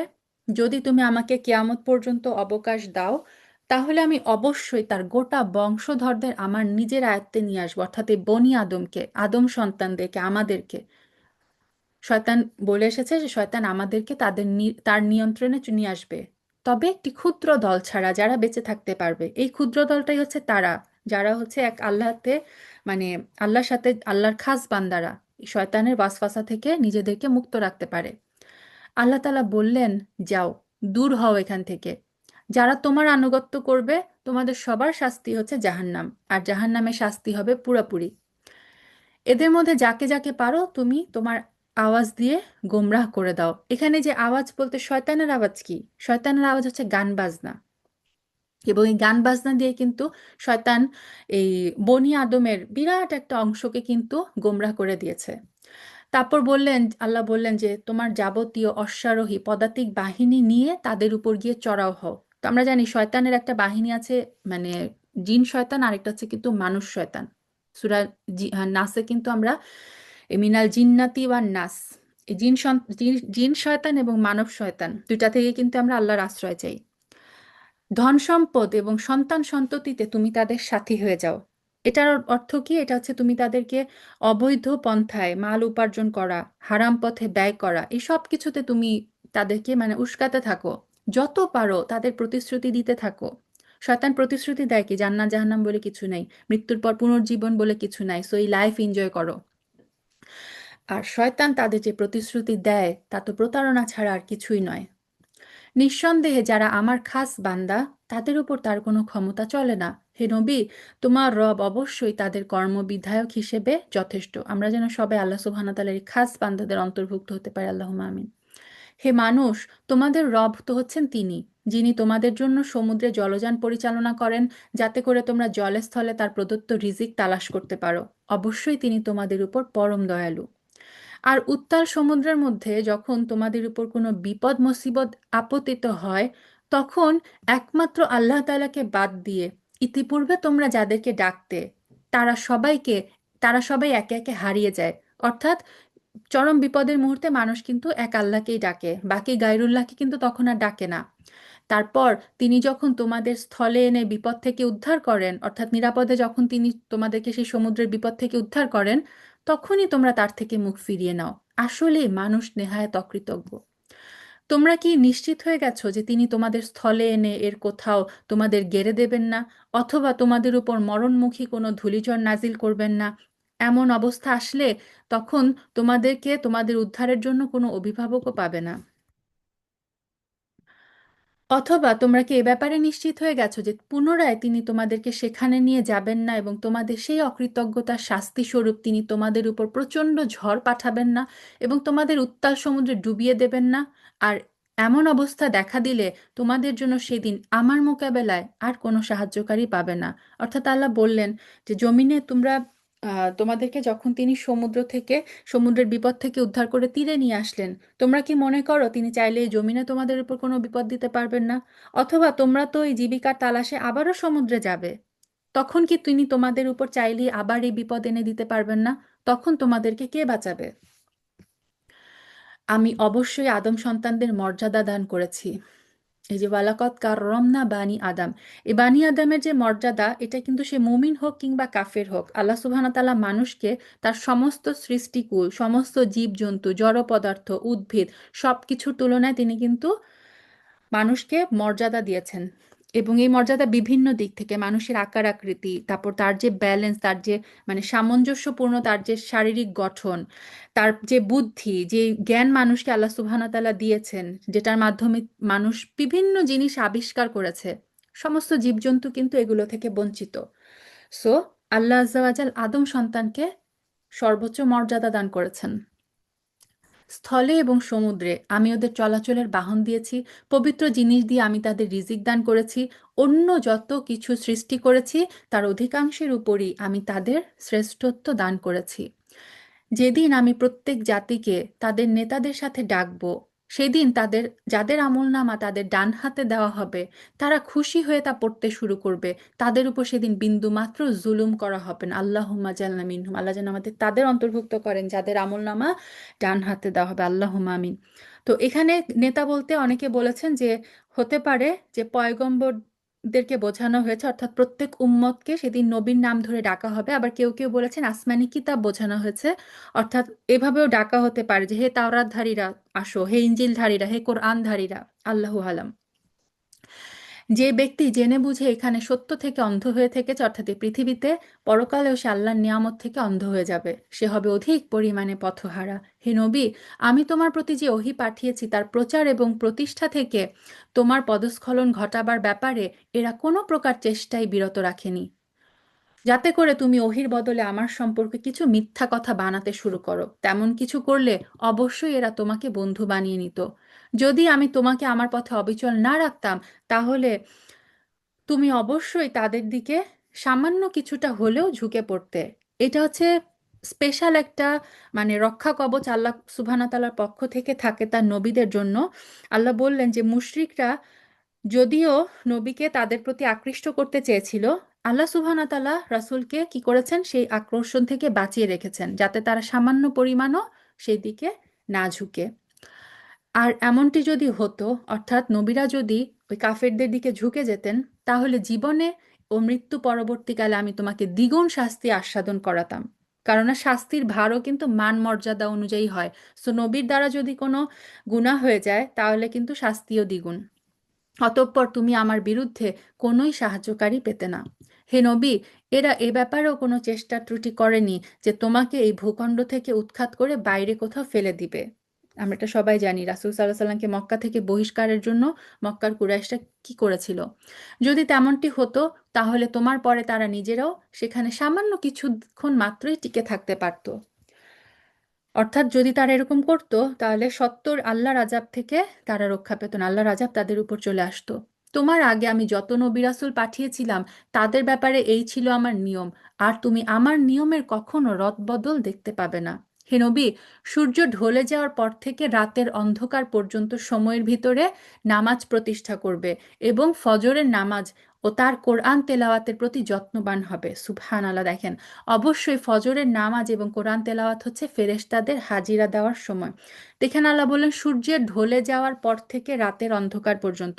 সূর্য ঢলে যাওয়ার পরের নামাজ হচ্ছে জোহর এবং আসর। আর রাতের অন্ধকার সময়ের নামাজ হচ্ছে মাগরিব এবং এশা। এবং আল্লাহ আলাদা করে বললেন ফজর। তো এই আয়াতটাতেই কিন্তু এই 4-5 রাকাত নামাজের, 5 ওয়াক্ত নামাজের কথা চলে আসে। আর আল্লাহ বললেন কি ফজরের নামাজ আর ফজরের যে কোরআন তেলাওয়াত সেটার প্রতি এক্সট্রা যত্নবান হও। এ কারণে কিন্তু ফজরের কেরাতে একটু লম্বা করে পড়া হয়। রাসূল সাল্লাল্লাহু আলাইহি সাল্লাম 60 থেকে 100 আয়াত তেলাওয়াত করতেন ফজরের ফরজ সালাতে। ফজরের নামাজে কি হয়, আমরা জানি যে আমাদের এই যে দিনে রাতের যে ফেরেশতারা, আমাদের যে ফেরেশতারা থাকে দিনে এবং রাতে তাদের টার্ন চেঞ্জ হয়, শিফট চেঞ্জ হয়। এবং সকালের টাইমে ফজরের টাইমে দুই দল ফেরেশতাই একত্রিত হয় এবং রাতের ফেরেশতারা তখন চলে যাবে এবং মানে দিনের যে ফেরেশতারা এবং রাতের ফেরেশতারা ফজরের টাইমে এসে মিলিত হয়। এ কারণে আল্লাহ বললেন যে ওই ওই টাইমে যে আমরা কোরআন তেলাওয়াতটা করি সালাতে, সেটা হচ্ছে ফেরেশতাদের হাজিরা দেওয়ার সময়। কানা আমার শহুদা, ফেরেশতারা ওইখানে সাক্ষী থাকছে তোমার তেলাওয়াতের। সো ফজরের নামাজের তেলাওয়াতের ব্যাপারে আমরা যেন এক্সট্রা কেয়ারফুল হই। আর রাতের কিছু অংশে তাহাজ্জুদ নামাজ আদায় করো, এটা তোমার জন্য ফরজ নামাজের অতিরিক্ত। আশা করা যায় এর দ্বারা তোমার রব তোমাকে প্রশংসিত মর্যাদায় পৌঁছে দিবেন। এখানে আল্লাহ বলেছেন যে রাসূল সাল্লাল্লাহু আলাইহি সাল্লামের জন্য এটা স্পেশাল একটা নির্দেশ ছিল। অনেক স্কলারই বলেছেন রাসূল সাল্লাল্লাহু আলাইহি সাল্লামের উপর তাহাজ্জুদ নামাজটা ওই রকম ফরজ ছিল যে রকম বাকি 5 ওয়াক্ত নামাজ। এই উম্মতের জন্য তাহাজ্জুদটা ফরজ না, নফল। কিন্তু রাসূল সাল্লাল্লাহু আলাইহি সাল্লামের স্পেশাল মর্যাদা বৃদ্ধির জন্য এটা ছিল তার জন্য অতিরিক্ত। আবার কেউ বলেছেন না, এটা রাসূল সাল্লাল্লাহু আলাইহি সাল্লামের উপরে নফল ছিল, বাট এটা তিনি সব মানে সারা জীবন করেছেন। সফর অবস্থায় কিন্তু তিনি কখনো তাহাজ্জুদ নামাজ ছাড়তেন না, কারণ এটা আল্লাহর নির্দেশ, ওয়া মিনাল লাইলি ফাতাহাজ্জাদ বিহি না ফিলাতাল্লাক, এটা তোমার জন্য নফল, অতিরিক্ত একটা নামাজ, এটা তুমি আদায় করো। তুমি বলো, হে আমার রব, যেখানেই নিয়ে যাও তুমি আমাকে সত্যের সাথে নিয়ে যেও, এবং যেখান থেকে বের করো সত্যের সাথে বের করো। তোমার কাছ থেকে আমার জন্য এটি সাহায্যকারী রাষ্ট্রশক্তি প্রদান করো। এটা কিন্তু একটা দোয়া। সূরা বনি ইসরাইলের ৮০ নম্বর আয়াতে একটা খুব সুন্দর দোয়া, রব্বি আদখিলনি মুদখালা সিদকিম ওয়া আখরিজনি মুখরাজা সিদকিম ওয়াজআলনি মিন লাদুনকা সুলতানান নাসিরা। বলা হয় এইটা হিজরতের সময় অবতীর্ণ হয়। রাসূল সাল্লাল্লাহু আলাইহি সাল্লাম মক্কা থেকে যখন বের হন এবং মদিনাতে যখন প্রবেশ করেন, তখন কেউ কেউ বলেন যে আহ, এই আয়াতটা নাজিল হয়, তিনি এই আয়াতটা তখন পড়েছিলেন। তুমি বলো, সত্য এসে গেছে, মিথ্যা বিলুপ্ত হয়ে গেছে, অবশ্যই মিথ্যাকে বিলুপ্ত হতে হবে। হাদিসে এসেছে, মক্কা বিজয়ের পর রাসূল সাল্লাহ সাল্লাম কাবা গৃহে প্রবেশ করার পরে ৩৬০টা মূর্তি সেখানে ছিল। রাসূল সাল্লাহ সাল্লামের হাতে একটা লাঠি ছিল। তিনি সেই লাঠি দিয়ে সেই মূর্তিগুলোকে বাড়ি দিচ্ছিলেন, ভেঙে দিচ্ছিলেন, এবং এই কথাটা বলছিলেন যে যা আল হাক্কু ওয়া যাহাকাল বাতিল, সত্য এসে গেছে এবং মিথ্যা বিলুপ্ত হয়ে গেছে। যা আল হাক্কু ওয়া যাহাকাল বাতিল। আমি কোরআনে যা কিছু নাজিল করেছি তা হচ্ছে ইমানদারের জন্য রোগের উপশমকারী এবং রহমত। এই যে কোরআন হচ্ছে শিফা, আল্লাহ বললেন কি মিনাল কোরআনি মা হুয়া শিফা, কোরআন হচ্ছে শিফা, কোরআন হচ্ছে রহমা। সো আমরা যদি শিফার নিয়তে কোরআন পড়ি, রহমতের নিয়তে কোরআন পড়ি, তাহলে কিন্তু এই কোরআন আমাদের জন্য শিফা হয়ে যাবে ইনশাআল্লাহ। কিন্তু এই সত্ত্বেও জালিমদের জন্য ক্ষতি ছাড়া এটা আর কিছু বৃদ্ধি করে না। যখন আমি মানুষদের উপর অনুগ্রহ করি তখন কৃতজ্ঞতার বদলে তারা আমার থেকে মুখ ফিরিয়ে নেয়, নিজেদেরকে দূরে সরিয়ে নেয়। আর যখন মুসিবত তাকে স্পর্শ করে তখন সে নিরাশ হয়ে পড়ে। হে নবী, তুমি বলো, প্রত্যেক ব্যক্তি নিজ প্রকৃতির উপর কাজ করে যাচ্ছে, তারপর তোমাদের ওরা ভালো করে জানে কে উত্তম পথের উপর রয়েছে। হে নবী, এরা তোমার কাছে রূহ সম্পর্কে জানতে চায়। ইহুদিরা রাসূল সাল্লাহ সাল্লামের কাছে এসে জিজ্ঞাসা করেছিল যে রূহ কি। তখন এই আয়াতটা নাজিল হয় যে তুমি বলো, রূহ হচ্ছে আমার মালিকের আদেশ সম্পর্কিত একটা বিষয়, আল্লাহর পক্ষ থেকে তোমাদের যা কিছু জ্ঞানদান করা হয়েছে তা নিতান্তই কম। অর্থাৎ এই রূহ, রূহ, আমাদের যে আত্মা, এটার সম্পর্কে আল্লাহ সুবহানাহু ওয়া তাআলা আমাদেরকে তেমন কিছু জানান নাই। এটার জ্ঞান রয়েছে আল্লাহর কাছে। আমি তোমার প্রতি যে ওহী পাঠিয়েছি, যদি আমি চাইতাম তো অবশ্যই তোমার উপর থেকে প্রত্যাহার করে নিতে পারতাম। আর সে অবস্থায় তুমি আমার মোকাবেলায় কোনো সাহায্যকারী পেতে না। তোমার মালিকের দয়ার কথা আলাদা, অবশ্যই তোমার উপর তার অনুগ্রহ অনেক বড়। তুমি বলো, যদি সব মানুষ এবং জিন এই উদ্দেশ্যে একত্রিত হয় এই কোরআনের অনুরূপ কিছু বানিয়ে আনবে, তাতেও তারা এর মতো কিছু তৈরি করে আনতে পারবে না। এই ব্যাপারে তারা একে অপরের সাহায্যকারী হলেও নয়। এই চ্যালেঞ্জও আমরা কোরআনে অনেক জায়গায় অলরেডি দেখে এসেছি। আমি এই কোরআনের মধ্যে মানুষকে বোঝানোর জন্য সব ধরনের উপমা দ্বারা হেদায়েতের বাণী বিশদভাবে বর্ণনা করেছি, কিন্তু অধিকাংশ মানুষই তা অমান্য না করে ক্ষান্ত হলো না। এরা বলে, কখনোই আমরা তোমার উপর ঈমান আনবো না যতক্ষণ না তুমি আমাদের জন্য এই জমিন থেকে প্রস্রবণ ধারা প্রবাহিত না করবে। এটা ছিল যে কুরাইশদের বিভিন্ন অযৌক্তিক দাবি, তুমি এটা করে দেখাও, এটা করে দেখাও, তাহলে আমরা ঈমান আনবো। কিংবা তারা আরো বলতো, তোমার জন্য খেজুরের অথবা আঙ্গুরের একটা বাগান তৈরি হবে, তাতে অসংখ্য নালা বইয়ে দিবে, অথবা যেমন করে তুমি কিয়ামত দিবসে এসব ঘটনা হবে বলে মনে করো সে অনুযায়ী এখনই আসমানকে টুকরা টুকরা করে আমাদের উপর ফেলে দিবে, অথবা স্বয়ং আল্লাহ তাআলা এবং তার ফেরেশতাদেরকে আমাদের সামনে এনে দাঁড় করিয়ে দিবে। কত বড় বড় আস্পর্ধা! তার এগুলা দাবি করতো রাসূল সাল্লাল্লাহু আলাইহি সাল্লামের কাছে, যেগুলো আমাদেরকে সামনে এনে দেখাও। কিংবা তোমার স্বর্ণ নির্মিত কোনো ঘর থাকবে, অথবা তুমি আসমানে আরোহণ করবে, কিন্তু আমরা তোমার আকাশে চড়ার ঘটনাও বিশ্বাস করব না যতক্ষণ না তুমি সেখান থেকে আমাদের জন্য একটা কিতাব নিয়ে আসবে যা আমরা পড়তে পারবো। এত কিছু বলার পরে আল্লাহ আজ্জাল বললেন, হে নবী, তুমি এদের শুধু এতটুকু বলো, মহান পবিত্র আমার রব, আমি তো কেবল তার পক্ষ থেকে আসা একজন মানুষ রাসূল, বই আর কিছু না। আমি তো একজন মানুষ রাসূল, তোমরা আমার কাছে যেসব মোজেজার দাবি করছো সেগুলা দেওয়ার ক্ষমতা আমার নাই। যখনই মানুষের কাছে আল্লাহ তাআলার কাছ থেকে কোনো হেদায়েত এসেছে, তখন তাদের ঈমান আনা থেকে এছাড়া আর কোনো জিনিসই বিরত রাখেনি, যে তারা বলতো, আল্লাহ তাআলা কি আমাদের মতো একজন মানুষকে নবী করে পাঠালেন? যুগে যুগে সেইম কথা, যে নবী করে যদি পাঠালেন, মানুষকে কেন পাঠালেন, ফেরেশতা কেন পাঠালেন না? হে নবী, তুমি বলো, যদি জমিনে ফেরেশতারা নিশ্চিতভাবে ঘুরে বেড়াতো, তাহলে অবশ্যই আমি তাদের জন্য আসমান থেকে কোনো ফেরেশতাকেই নবী করে পাঠাতাম। যেহেতু পৃথিবীতে মানুষ বসবাস করে, সো তাদের হেদায়েতের জন্য আল্লাহ যে রাসূল পাঠিয়েছেন সেও মানুষ। তুমি বলো, আমার এবং তোমাদের মাঝে আল্লাহ তাআলাই সাক্ষী হিসেবে যথেষ্ট। অবশ্যই তিনি তার বান্দাদের সম্পর্কে জানেন, তিনি তাদের সব কর্মকাণ্ডও দেখেন। যাকে আল্লাহ তাআলা হেদায়েত দান করেন সেই হেদায়েত প্রাপ্ত হয়, যাকে তিনি গোমরাহ করেন তাকে হেদায়েত দানের জন্য হে নবী, তুমি তাকে ছাড়া অন্য কাউকে সাহায্যকারী পাবে না। অর্থাৎ রাসূল সাল্লাল্লাহু আলাইহি সাল্লাম চাইলেও কিন্তু কাউকে হেদায়েত দান করতে পারেন না, কারণ হেদায়েত দেওয়ার মানে অধিকার একমাত্র আল্লাহর। সব গোমরা লোকদেরকে আমি কিয়ামতের দিন মুখের উপর ভর দিয়ে চলা অবস্থায় একত্রিত করব। এরা তখন হবে অন্ধ, বোবা, বধির। এদের সবার ঠিকানা হবে জাহান্নাম। যতবার তা স্তিমিত হয়ে আসবে ততবার আমি তাদের জন্য প্রজ্বলিত করে আরো বাড়িয়ে দিব। অর্থাৎ আমরা দেখে এসেছিলাম আল্লাহ সুবহানাহু ওয়া তাআলা বলেছেন যখন চামড়াগুলো পুড়ে যাবে তিনি আবার নতুন চামড়া এনে দিবেন, যাতে আজাব আজাব কোনোভাবেই কমবে না, আজাব বা আজাবের পর আজাব বাড়তে থাকবে। এই হচ্ছে তাদের যথার্থ শাস্তি, কেননা তারা আমার আয়াতকে অস্বীকার করত। তারা আরো বলতো, মৃত্যুর পরে যখন আমরা অস্থিতে পরিণত হয়ে যাব, চূর্ণ বিচূর্ণ হয়ে যাব, তখনও কি আমরা নতুন সৃষ্টিরূপে উত্থিত হব? এই মূর্খ লোকেরা কি কখনো ভেবে দেখেনি আল্লাহ তাআলা, যিনি আসমান এবং জমিন সৃষ্টি করেছেন, তিনি এই বিষয়ের উপরও ক্ষমতা রাখেন যে তিনি তাদেরই মতো মানুষ আবারও সৃষ্টি করতে পারেন। দ্বিতীয়বার সৃষ্টি করা একটি ক্ষণ নির্ধারণ তিনি করে রেখেছেন, যাতে তাতে কোনো রকমের সন্দেহের অবকাশ নেই। তথাপি এই জালেম লোকেরা সেদিনকে অস্বীকার করেই যাচ্ছে। হে নবী, তুমি বলো, আমার মালিকের দয়ার ভাণ্ডার যদি তোমাদের করায়ত্ত থাকতো তবে তা খরচ হয়ে যাবে এই ভয়ে তোমরা আঁকড়ে ধরে রাখতে। আসলে মানুষ হচ্ছে এমন কৃপণ। তা আল্লাহ বলেন, আল্লাহর ধনভাণ্ডার তো কোনোদিন নিঃশেষ হওয়ার নয়। সেই ধনভাণ্ডারও যদি মানুষকে দেওয়া হতো, মানুষ ভাবতো যে এই ধনভাণ্ডারও বুঝি কোনোদিন শেষ হয়ে যাবে। এই কারণে সে কি করত, সে ধনভাণ্ডার থেকেও সে ব্যয় করতে চাইতো না। মানুষ এমনই কৃপণ।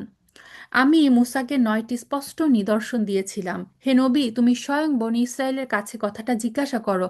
যখন সে তাদের কাছে নবী হয়ে এসেছিল তখন ফেরাউন তাকে বলেছিল, হে মূসা, আমি মনে করি তুমি একজন জাদুগ্রস্ত ব্যক্তি। এই 9টা নিদর্শন কি ছিল? এক ছিল যে মূসা আলাহিসাল্লামের সাল্লামের লাঠি, তার হাত, তারপরে অনাবৃষ্টি আর ফসলের কমতি, তুফান, পঙ্গপাল, উকুন, ব্যাঙ, রক্ত। আরেকটা ছিল সমুদ্র বিদীর্ণ হয়ে পথ তৈরি হয়ে যাওয়া। এর জবাবে মুসা বলেছিল, তুমি এ কথা ভালো করেই জানো যে নবুয়তের প্রমাণ সম্বলিত দূরদৃষ্টি সম্পন্ন এই নিদর্শন আসমান এবং জমিনের মালিক ছাড়া কেউ নাজিল করেননি। হে ফেরাউন, আমি তো মনে করি তুমি সত্যিই একজন ধ্বংসপ্রাপ্ত মানুষ। তারপর ফেরাউন তাদেরকে এই জমিন থেকে উৎখাত করে দিতে চাইল, কিন্তু আমি তাকে এবং তার যারা সঙ্গী সাথী ছিল তাদের সবাইকে সমুদ্রে ডুবিয়ে দিলাম। তারপর আমি বনী ইসরায়েলকে বললাম, তোমরা এবার এই জমিনে বসবাস করতে থাকো। যখন আখিরাতের প্রতিশ্রুতির সময় আসবে তখন আমি তোমাদের সবাইকে সংকুচিত করে সামনে নিয়ে আসব। এই কোরআনকে আমি সত্যবাণী সহকারে নাজিল করেছি। সত্য নিয়েই তা নাজিল হয়েছে। অর্থাৎ এই কোরআন একেবারে সুরক্ষিত অবস্থায় তোমার কাছে পৌঁছেছে। এর মধ্যে কোনো রকম কম বেশি, কোনো রকম পরিবর্তন হয়নি। সত্য সহকারে নাজিল করেছি, সত্য নিয়েই সেটা তোমার উপর নাজিল হয়েছে। আমি তো তোমাকে কেবল জান্নাতের সুসংবাদদাতা এবং জাহান্নামের সতর্ককারী রূপেই পাঠিয়েছি। আমি কোরআনকে ভাগে ভাগে বিভক্ত করে দিয়েছি, যাতে করে তুমিও থেমে থেমে তা মানুষদের সামনে পড়তে পারো। এই কারণে আমি তা পর্যায়ক্রমে নাজিল করেছি। কাফিররা এটাও বলতো যে কোরআন একবারে নাজিল হয় না কেন, তাওরাত যেমন একবারে নাজিল হয়েছিল। তা আল্লাহ বললেন, ধাপে ধাপে কেন নাজিল করেছেন? যাতে আমরা ধাপে ধাপে বুঝতে পারি। সিচুয়েশন অনুযায়ী আল্লাহ সুবহানাহু ওয়া তাআলা কোরআনের আয়াতগুলো নাজিল করেছেন। হে নবী, তুমি বলো, তোমরা এই কোরআনকে মানো কিংবা না মানো তা একান্তই তোমাদের ব্যাপার। তবে যাদেরকে এর আগে আসমানি কিতাবের জ্ঞান দেওয়া হয়েছে তাদের অবস্থা হচ্ছে, যখনই তাদের সামনে এটি পড়া হয় তখন তারা অবনত মস্তকে সাজদায় লুটিয়ে পড়ে। তারা বলে, আমাদের রব পবিত্র, অবশ্যই আমাদের মালিকের ওয়াদা পরিপূর্ণ হবে। আর তারা কাঁদতে কাঁদতে মুখের উপর ভূমিতে লুটিয়ে পড়ে। মূলত এই কোরআন তাদের নিষ্ঠা এবং বিনয় শুধু বৃদ্ধি করে। এই যে 109 নম্বর আয়াতটা হচ্ছে সাজদার আয়াত। তুমি বলো, তোমরা আল্লাহকে ডাকো কিংবা রহমানকে ডাকো, অর্থাৎ তোমরা যেই নামেই ডাকো, কুলিদ উল্লাহা আউদ উর রহমান, তোমরা আল্লাহ বলেই ডাকো কি রহমান বলেই ডাকো, যেই নামেই ডাকো তার সবকটি নামই উত্তম। হে নবী, তুমি চিৎকার করে নামাজ পড়ো না, আবার তা অতিশয় ক্ষীণভাবেও পড়ো না, বরং এই দুয়ের মধ্যবর্তী পথ অবলম্বন করো। এটা একটা ঘটনা আছে যে রাসূল সাল্লাল্লাহু আলাইহি সাল্লাম একদিন আবু বকর রাদিয়াল্লাহু তাআলা আনহুর পাশ দিয়ে যাচ্ছিলেন। তিনি দেখলেন যে আবু বকর রাদিয়াল্লাহু তাআলা আনহা খুব আস্তে আস্তে নামাজ পড়ছেন। আবার ওমর রাদিয়াল্লাহু তাআলা আনহুকে ক্রস করলেন, দেখলেন ওমর রাদিয়াল্লাহু তাআলা আনহু অত্যন্ত জোরে জোরে অনেক উঁচু শব্দে নামাজ পড়ছেন। তো তিনি উভয়কে কারণ জিজ্ঞাসা করলেন। আবু বকর রাদিয়াল্লাহু তাআলা আনহু বলেন, ইয়া রাসূলুল্লাহ, আমি মুনাজাতে ব্যস্ত ছিলাম, তো আমি আস্তে আস্তে পড়ছিলাম। আর ওমর রাদিয়াল্লাহু তাআলা আনহু বললেন যে আমি জোরে জোরে পড়ছিলাম, কারণ আমার উদ্দেশ্য ছিল যে ঘুমন্তদের জাগানো, শয়তানদেরকে ভাগানো। তো রাসূল সাল্লাল্লাহু আলাইহি ওয়াসাল্লাম আবু বকর রাদিয়াল্লাহু আনহুকে বললেন, তুমি তোমার শব্দ একটু জোরে করো।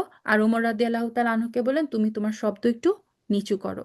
অর্থাৎ খুব ক্ষীণ স্বরেও নামাজ পড়বো না, আবার একেবারে অতিশয় চিৎকার করবো আমরা নামাজ পড়বো না, মিডিয়াম।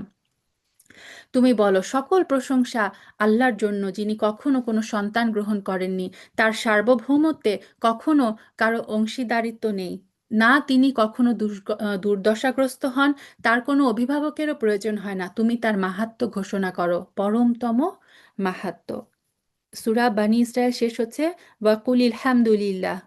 আর পরবর্তী সূরা আল কাহাফ শুরু হচ্ছে আলহামদুলিল্লাহ দিয়ে, সুবহান আল্লাহ। এটাও কিন্তু কোরআনের একটা মানে মিরাকল, যে প্রত্যেকটা সূরার শেষ পরবর্তী আহ সূরার শুরুর একটা মিল থাকে।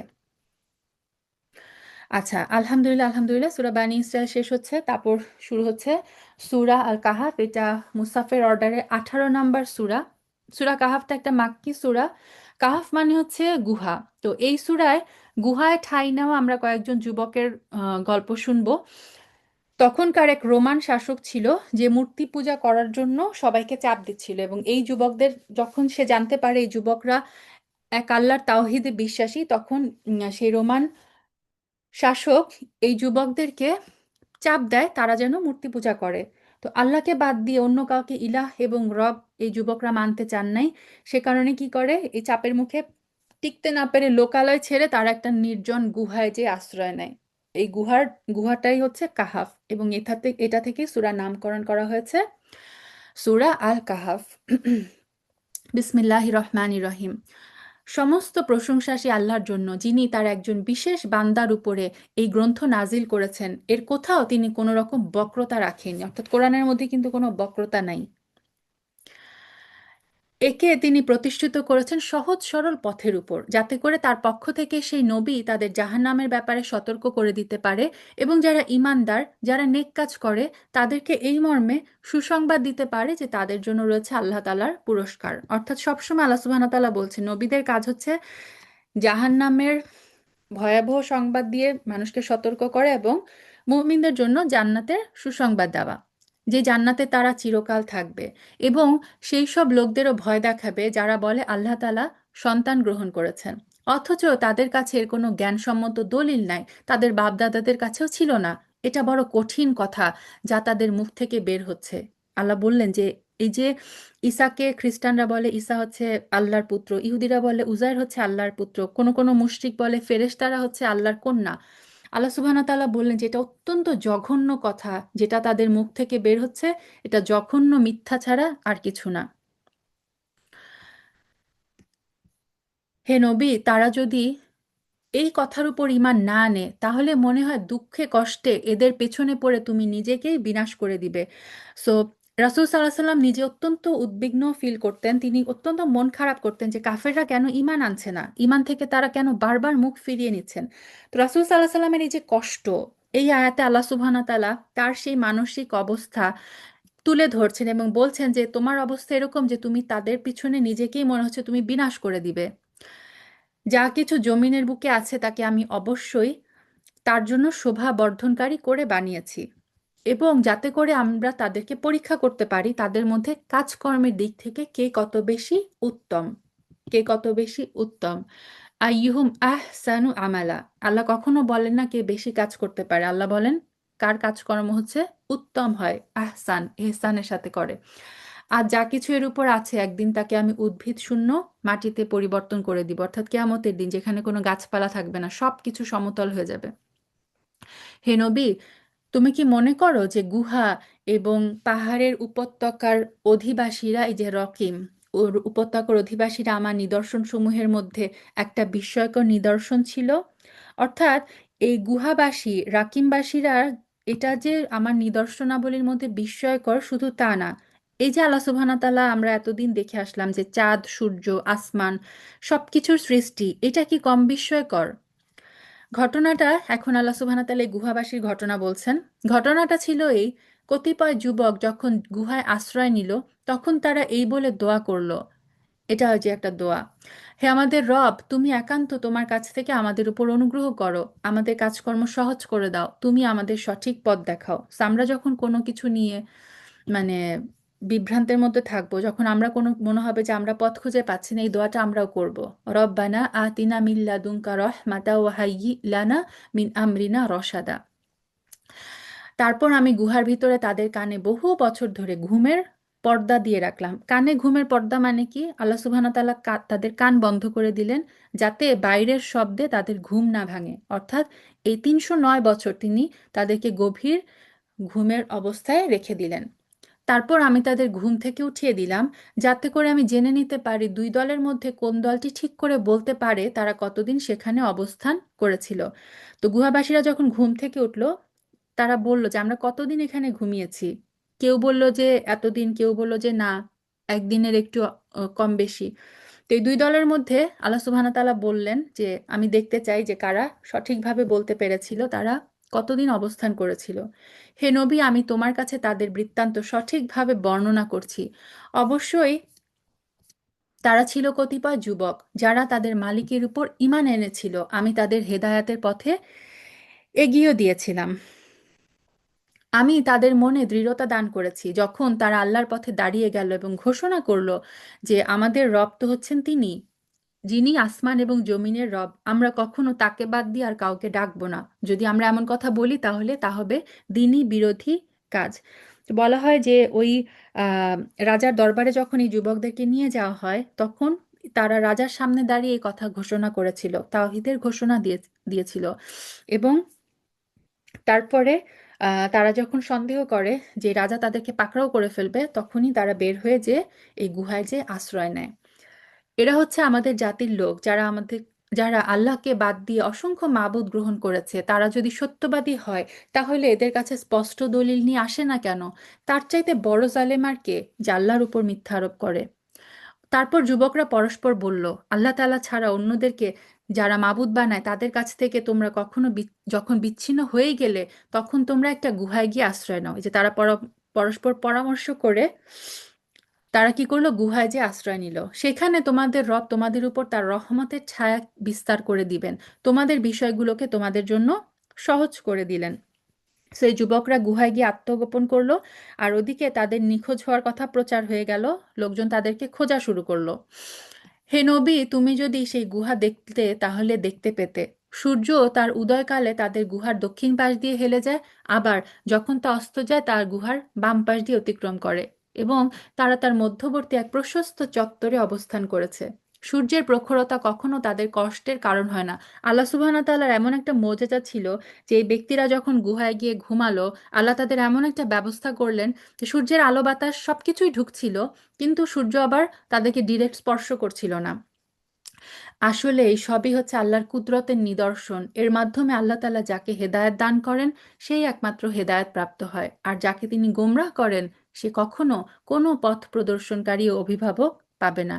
হে নবী, দেখলে তুমি তাদেরকে মনে করবে তারা বুঝি জাগ্রত রয়েছে। অর্থাৎ বলা হয় যে তারা ঘুমাচ্ছিল কিন্তু তাদের চোখগুলো খোলা ছিল, যে কারণে তাদের মনে হতো যে তাদেরকে যদি কেউ দেখতো মনে করতো যে না, তারা জেগে আছে, অথচ তারা ঘুমন্ত।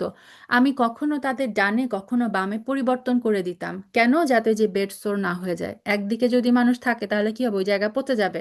আল্লাহ সুবহানাহু ওয়া তাআলা তার কুদরতে তাদেরকে পার্শ্ব পরিবর্তন করাতেন। তাদের কুকুরটি গুহার সামনে তার হাত দুটি প্রসারিত করে পাহারারত ছিল, যাতে ভয়ে কেউ সেই গুহার ভিতরে ঢুকতে না পারে। এটা ছিল তাদের হেফাজতের জন্য আল্লাহ কর্তৃক ব্যবস্থাপনা। তুমি যদি তাদের দিকে উকি মেরে দেখতে, তাহলে তুমি অবশ্যই তাদের কাছ থেকে পিছন ফিরে পালিয়ে যেতে এবং আজব দৃশ্য দেখে তুমি নিঃসন্দেহে ভয়ে আতঙ্কিত হয়ে যেতে। এইভাবে আমি তাদের ঘুম থেকে উঠিয়ে দিলাম, যেন তারা তাদের অবস্থান সম্পর্কে নিজেরা পরস্পর জিজ্ঞাসাবাদ করে। অর্থাৎ তারা ঘুম থেকে উঠে, এবং এমনভাবে তারা ঘুম থেকে উঠে যে খুব সুস্থ, তাদের মনে হবে যে আমরা একবেলা ঘুমিয়ে উঠেছি। তারপর ঘুম থেকে ওঠার পরে তাদের এক ব্যক্তি বলল, বলো তো তোমরা এই গুহায় কতকাল অবস্থান করেছো? তারা বলল, একদিন কিংবা একদিনের কিছু অংশ আমরা এখানে অবস্থান করেছি।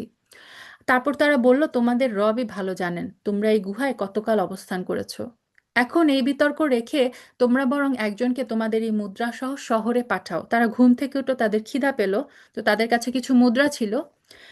তারা বলল যে তোমাদের মধ্যে একজনকে এই মুদ্রা সহ শহরে পাঠাও, সে বাজারে গিয়ে দেখুক উত্তম খাবার কোনটি, ভালো খাবার যেন সে নিয়ে আসে, এবং তারপরে সেখান থেকে কিছু খাবার তোমাদের কাছে নিয়ে আসুক। সে যেন বিচক্ষণতার সাথে কাজ করে, সে যেন কোনো অবস্থায় কাউকে তোমাদের ব্যাপারে কিছু না জানে। অর্থাৎ তারা তো ভাবলো তারা মাত্র একবেলা ঘুমিয়েছে। বলল যে যে যাবে খাওয়া আনতে সে যেন খুব কেয়ারফুলি যায়, কারণ ওই রাজা যদি আবার আমাদের খবর পেয়ে যায় আমাদেরকে ধরে আবার হচ্ছে মানে পূজা করার জন্য বাধ্য করবে, সো সে যেন খুব সাবধানে যায়। তারা হচ্ছে এমন লোক, যদি তাদের কাছে তোমাদের কথা প্রকাশ করে দেয় তাহলে তারা তোমাদের প্রস্তার আঘাতে হত্যা করে ফেলবে। অর্থাৎ যদি তোমাদের খবর পায় তাদেরকে তোমাদেরকে তারা মেরে ফেলবে, কিংবা জোর করে তাদের দিনে ফিরিয়ে নিবে। আর তেমনটি হলে কখনোই তোমরা মুক্তি পাবে না। আর এভাবেই আমি একদিন তাদের ব্যাপারে শহরবাসীদেরকে জানিয়ে দিলাম, যাতে করে তারা জানতে পারে মৃতকে জীবন দেওয়ার ব্যাপারে আল্লাহ তাআলার ওয়াদা আসলেই সত্য, কিয়ামতের ব্যাপারেও কোনো রকমের সন্দেহ নাই।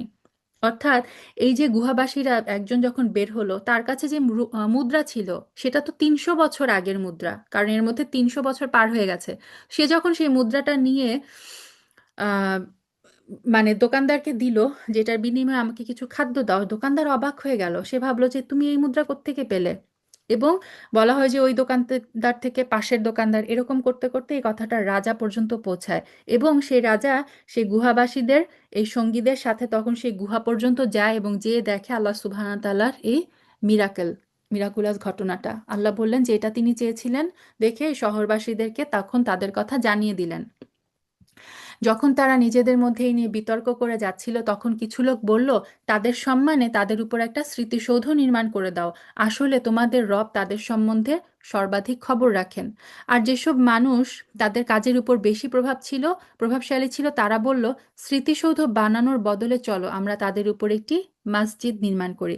তো বলা হয় এই যুবকদেরকে তারপর আল্লাহ সুবহানাহু তাআলা ওইখানেই নর্মাল মৃত্যু দেন, স্বাভাবিকভাবে তারা মৃত্যুবরণ করেন। তো তখন বাদশাহ আর তার লোকেরা চিন্তা করলো যে এদের হেফাজতের জন্য একটা অট্টালিকা বানিয়ে দাও, এই যে স্মৃতিসৌধ নির্মাণ করো। আর কেউ কেউ বললো যে না, স্মৃতিসৌধ না, তাদের উপরে মসজিদ বানিয়ে দাও।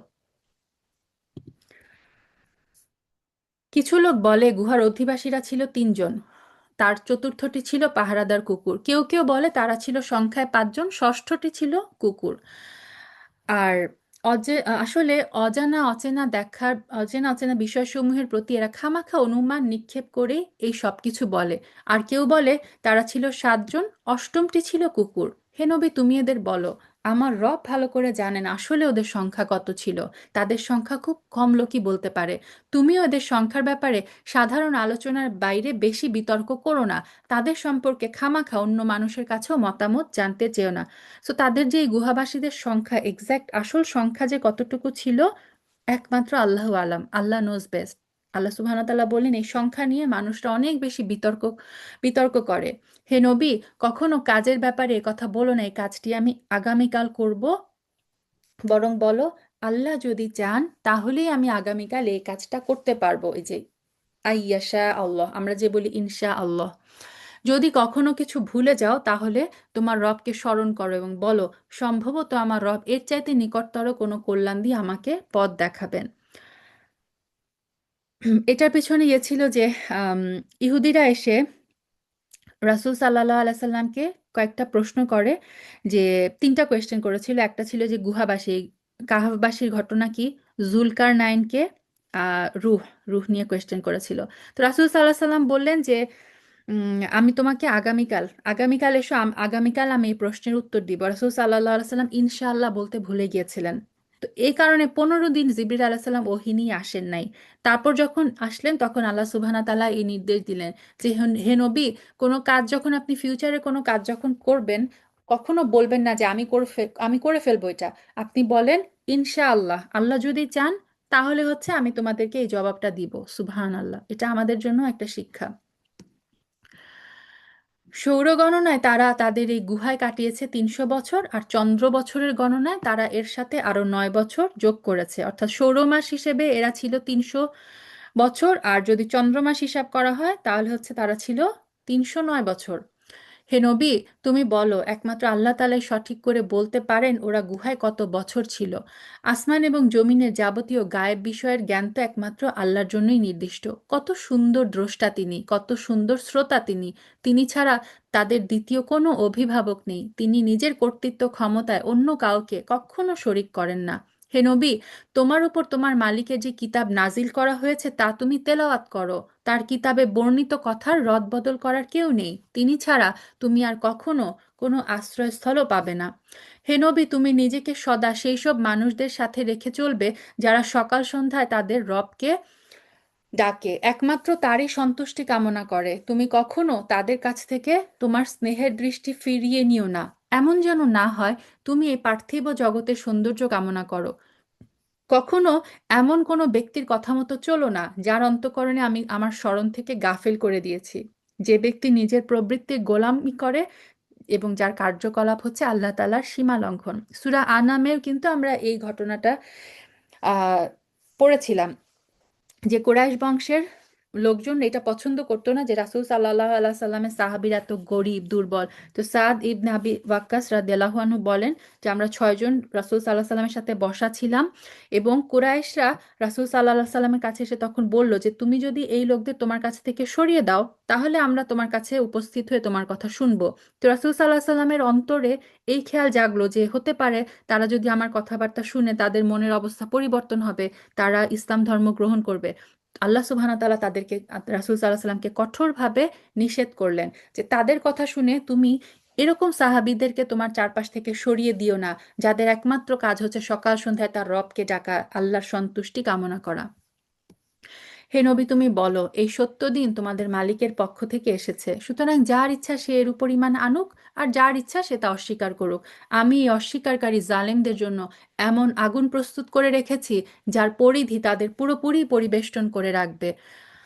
যখন তারা পানির জন্য জাহান্নামে ফরিয়াদ করতে থাকবে তখন এমন এক গলিত ধাতুর মতো পানীয় তাদের দেওয়া হবে যা তাদের সমগ্র মুখমণ্ডল জ্বালিয়ে পুড়িয়ে দিবে। কি ভীষণ হবে সেই পানীয়, আর কি নিকৃষ্ট হবে তাদের আশ্রয়স্থানটি। আল্লাহুম্মা আজিরনা মিনান নার। আর যারা আল্লাহর উপর ঈমান এনেছে, ভালো কাজ করেছে, তাদের কোনো আশঙ্কা নেই, কেননা আমি কখনো তাদের বিনিময় নষ্ট করি না। যারা নেক কাজ করে তাদের জন্য রয়েছে স্থায়ী জান্নাত। তাদের পাদদেশ দিয়ে ঝর্ণা তার পাদদেশ দিয়ে ঝর্ণাধারা প্রবাহিত হবে। তাদের সেখানে সোনার কাকন দ্বারা অলংকৃত করা হবে। পরিধান করবে সূক্ষ্ম পুরু রেশমের পোশাক। উপরন্তু তারা সমাসীন হবে এক সুসজ্জিত আসনে। কত সুন্দর এই বিনিময়, কত চমৎকার তাদের আশ্রয়ের স্থানটি। কোরআন অবতীর্ণ হওয়ার যুগে এবং তার পূর্বে এটা ছিল কালচার যে বাদশাহ, তারপরে নেতৃস্থানীয় ব্যক্তিরা, গোত্রের সর্দাররা হাতে সোনার বালা পরতো। তো ইসলাম এসে পুরুষদের জন্য এই সোনা পরা, সোনা এবং রেশমি সিল্কের কাপড় পরা কিন্তু পুরুষদের জন্য নিষেধ। এবং বলা হয় যে যারা আল্লাহর এই নির্দেশের উপর দুনিয়ায় আমল করে এই হারাম থেকে বেঁচে থাকতে পারবে, জান্নাতে তাদেরকে এই সমস্ত নেয়ামতগুলো দেওয়া হবে। জান্নাতে স্বর্ণের কাকন পরানো হবে, সোনার চুড়ি পরানো হবে, এবং পিওর একদম পুরু রেশমের কাপড় সিল্কের পোশাক পরানো হবে। হে নবী, তাদের জন্য তুমি 2 জন লোকের উদাহরণ পেশ করো। এখন আল্লাহ সুবহানাহু ওয়া তাআলা এই প্রথম উদাহরণ পেশ করছেন, যেটা ছিল সূরা কাহাফে। আমরা আসলে চারটার মানে এটাকে কেন বলা হয় যে দজ্জালের ফিতনা থেকে রক্ষা করার জন্য সূরা কাহাফের প্রথম 10 আয়াত মুখস্থ করতে বলা হয়। প্রতি শুক্রবারে আমরা সূরা কাহাফ পড়তে রাসূল সাল্লাল্লাহু আলাইহি ওয়াসাল্লাম আমাদেরকে নির্দেশ দিয়েছে। সূরা কাহাফে মানে ক্ষমতার যে পরীক্ষা, সেই পরীক্ষাটা আমরা দেখি সূরা কাহাফে। ইমানের যে পরীক্ষা সেটা আমরা এই যে গুহাবাসীর ইমানের পরীক্ষা নিয়েছিলেন আল্লাহ। এখন আমরা দেখব যে সম্পদের কিভাবে আল্লাহ সুবহানাহু ওয়া তাআলা পরীক্ষা নেন।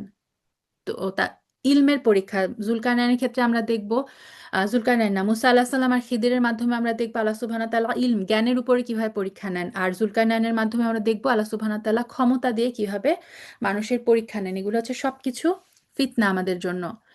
এখন আল্লাহ সুবহানাহু ওয়া তাআলা 2 জন মানুষের আহ, উদাহরণ দিচ্ছেন, যার মাধ্যমে তিনি দেখাবেন যে আল্লাহ সুবহানাহু ওয়া তাআলা সম্পদ দিয়ে মানুষকে কিভাবে টেস্ট করেন। সম্ভবত আমার রব, আচ্ছা, এখানে 40 নাম্বার আমি মিস করে গেলাম, স্কিপ করে গেলাম। এই যে তুমি তাদের দুইজনের কাহিনী বলো, যাদের একজনকে আমি দুটো আঙ্গুর বাগান দান করেছিলাম এবং তাদের উভয় বাগানকে আমি খেজুর গাছ দ্বারা পরিবেষ্টিত করে রেখেছিলাম। এই দুইয়ের মধ্যবর্তী স্থানকে আমি পরিণত করেছিলাম একটা সুফলা শস্য ক্ষেত্রে। তো আল্লাহ সুবহানাহু ওয়া তাআলা এখানে একজনের এক্সাম্পল দিলেন, যিনি ছিলেন, যাকে আল্লাহ সুবহানাহু ওয়া তাআলা খুব সুন্দর করে একটা খেজুরের বাগান দিয়েছিলেন, যে বাগানটা এত পারফেক্ট ছিল, বাগানগুলো আবার খেজুর গাছ দ্বারা চারপাশ থেকে পরিবেষ্টিত ছিল। এবং আল্লাহ বললেন উভয় বাগানের মাঝখানে আবার শস্য ক্ষেত্র ছিল, অর্থাৎ সুজলা সুফলা মানে শস্য এবং ফল সব কিছুতে এই ব্যক্তি খুব ধনশালী ছিলেন। উভয় বাগানই এক পর্যায়ে যথেষ্ট ফলদান করলো, ফলদানে বাগান দুটো কোনো রকম ত্রুটি করেনি। উভয় বাগানে আমি পানির ঝর্ণাধারাও প্রবাহিত করেছিলাম, মাঝখানে পানির ঝর্ণাধারাও ছিল, সেখানে তার জন্য ফল উৎপাদিত হলো। তারপর সে একদিন তার সাথীকে বলল, দেখো, আমি ধন সম্পদের দিক থেকে তোমার চাইতে যেমন বড়, তেমনি জনবলেও আমি তোমার চাইতে বেশি শক্তিশালী। তো এই বাগানের মালিক ছিল কাফের, তার যে সাথীর কথা বলা হচ্ছে সে ছিল মোমেন। তো সে বলল যে দেখো, আমি ধন সম্পদে শ্রেষ্ঠ, জনবলেও হচ্ছে তোমার চেয়ে আমি বেশি শক্তিশালী। নিজের শক্তি সামর্থ্যের ব্যাপারে বাড়াবাড়ি করতে করতে সে একসময় নিজের বাগানে গিয়ে প্রবেশ করলো। তো এই দুজন কথা বলতে বলতে তার বাগানে গিয়ে ঢুকলো এবং সে বলল, আমি ভাবতেই পারছি না যে এই বাগানের সৌন্দর্য কোনোদিন নিঃশেষ হয়ে যাবে। এই বাগান নিয়ে সে অহংকারী হয়ে গেল। সে আরো বলল, আমিও মনে করি না যে কেয়ামত কোনোদিন আসবে, এবং কেয়ামতের পর যদি, মানে কেয়ামত হয়ও, কেয়ামতের পর যদি আমাকে আমার মালিকের সামনে ফিরিয়ে নেওয়া হয়, তাহলে এর চাইতে উৎকৃষ্ট কিছু আমি সেখানে পাবো। এটা হচ্ছে কাফিরদের একটা মানে দাম্ভিকতা, কাফিরদের একটা ভ্রান্ত ধারণা। কাফিররা ভাবে দুনিয়া আল্লাহ আমাকে এত কিছু দিয়েছেন, তার মানে আমি হচ্ছে আল্লাহর প্রিয় পাত্র। সো কেয়ামতের দিন, কেয়ামত তারা অবিশ্বাস করে এবং বলে যদি কেয়ামত হয়ও, যদি আমাকে আমার রবের সামনে দাঁড়া করানো হয়, সেদিন সে আমাকে এর চেয়েও বেশি দিবে, কারণ আমি তার প্রিয় পাত্র। তো এই এই ব্যক্তিও ঠিক একই ধারণা করলো। এই কথা শুনে তার যে গরিব সাথীটা, সেই মুমিন ব্যক্তিটা বলল, যে তার সাথে কথা বলছিল, বলল, এই পার্থিব সম্পদ দেখে তুমি কি সত্যি সেই মহান সত্তাকে অস্বীকার করছো, যিনি তোমাকে মাটি থেকে, তারপর শুক্রকণা থেকে পয়দা করেছেন, পরিশেষে তিনি তোমাকে একটি মানুষের আকৃতিতে পূর্ণাঙ্গ করেছেন। তো সেই ব্যক্তি তার এই সাথীকে ওয়াজ নসিহত করলো, সে তাকে তার যে সৃষ্টির যে অস্তিত্ব সেটা আবার মনে করিয়ে দিল এবং বলল, আমি বিশ্বাস করি সেই সৃষ্টিকর্তা আল্লাহ তাআলাই হচ্ছেন আমার রব, এবং আমার রবের সাথে আমি কাউকে শরিক করি না। তুমি যখন তোমার এই বাগানে প্রবেশ করলে, তখন এই কথা কেন বললে না, আল্লাহ তাআলা যা চেয়েছেন তা কত সুন্দর, আল্লাহ তাআলা ব্যতিরেকে কারোই কিছু ঘটানোর শক্তি নাই। যদিও তুমি আমাকে ধনে জনে তোমার চাইতে কম দেখলে, আমি আল্লাহ তাআলার উপর ঈমান আনি। সো এই ব্যক্তির কথোপকথনের মাধ্যমে আল্লাহ সুবহানাহু ওয়া তাআলা আমাদেরকে নিয়ামতের কৃতজ্ঞতা কিভাবে আমরা জ্ঞাপন করতে পারি সেটা শিখিয়ে দিলেন। আমরা যখনই আমাদের কোনো নিয়ামত দেখব, আমরা যেন বলি, মাশা আল্লাহ লা কুওয়াতা ইল্লা বিল্লাহ, অর্থাৎ যা আল্লাহ যা চেয়েছেন, এবং আল্লাহর ছাড়া আর কারো কোনো কিছু ঘটানোর ক্ষমতা নাই। এটা হচ্ছে মানুষ যখন নিজের নিয়ামত দেখে তখন এই কথাটা বলতে কোরআন আমাদেরকে নির্দেশ দিচ্ছে। সম্ভবত আমার রব আমাকে তোমার এই পার্থিব বাগানের চাইতে আখিরাতে উৎকৃষ্ট বাগান দান করবে।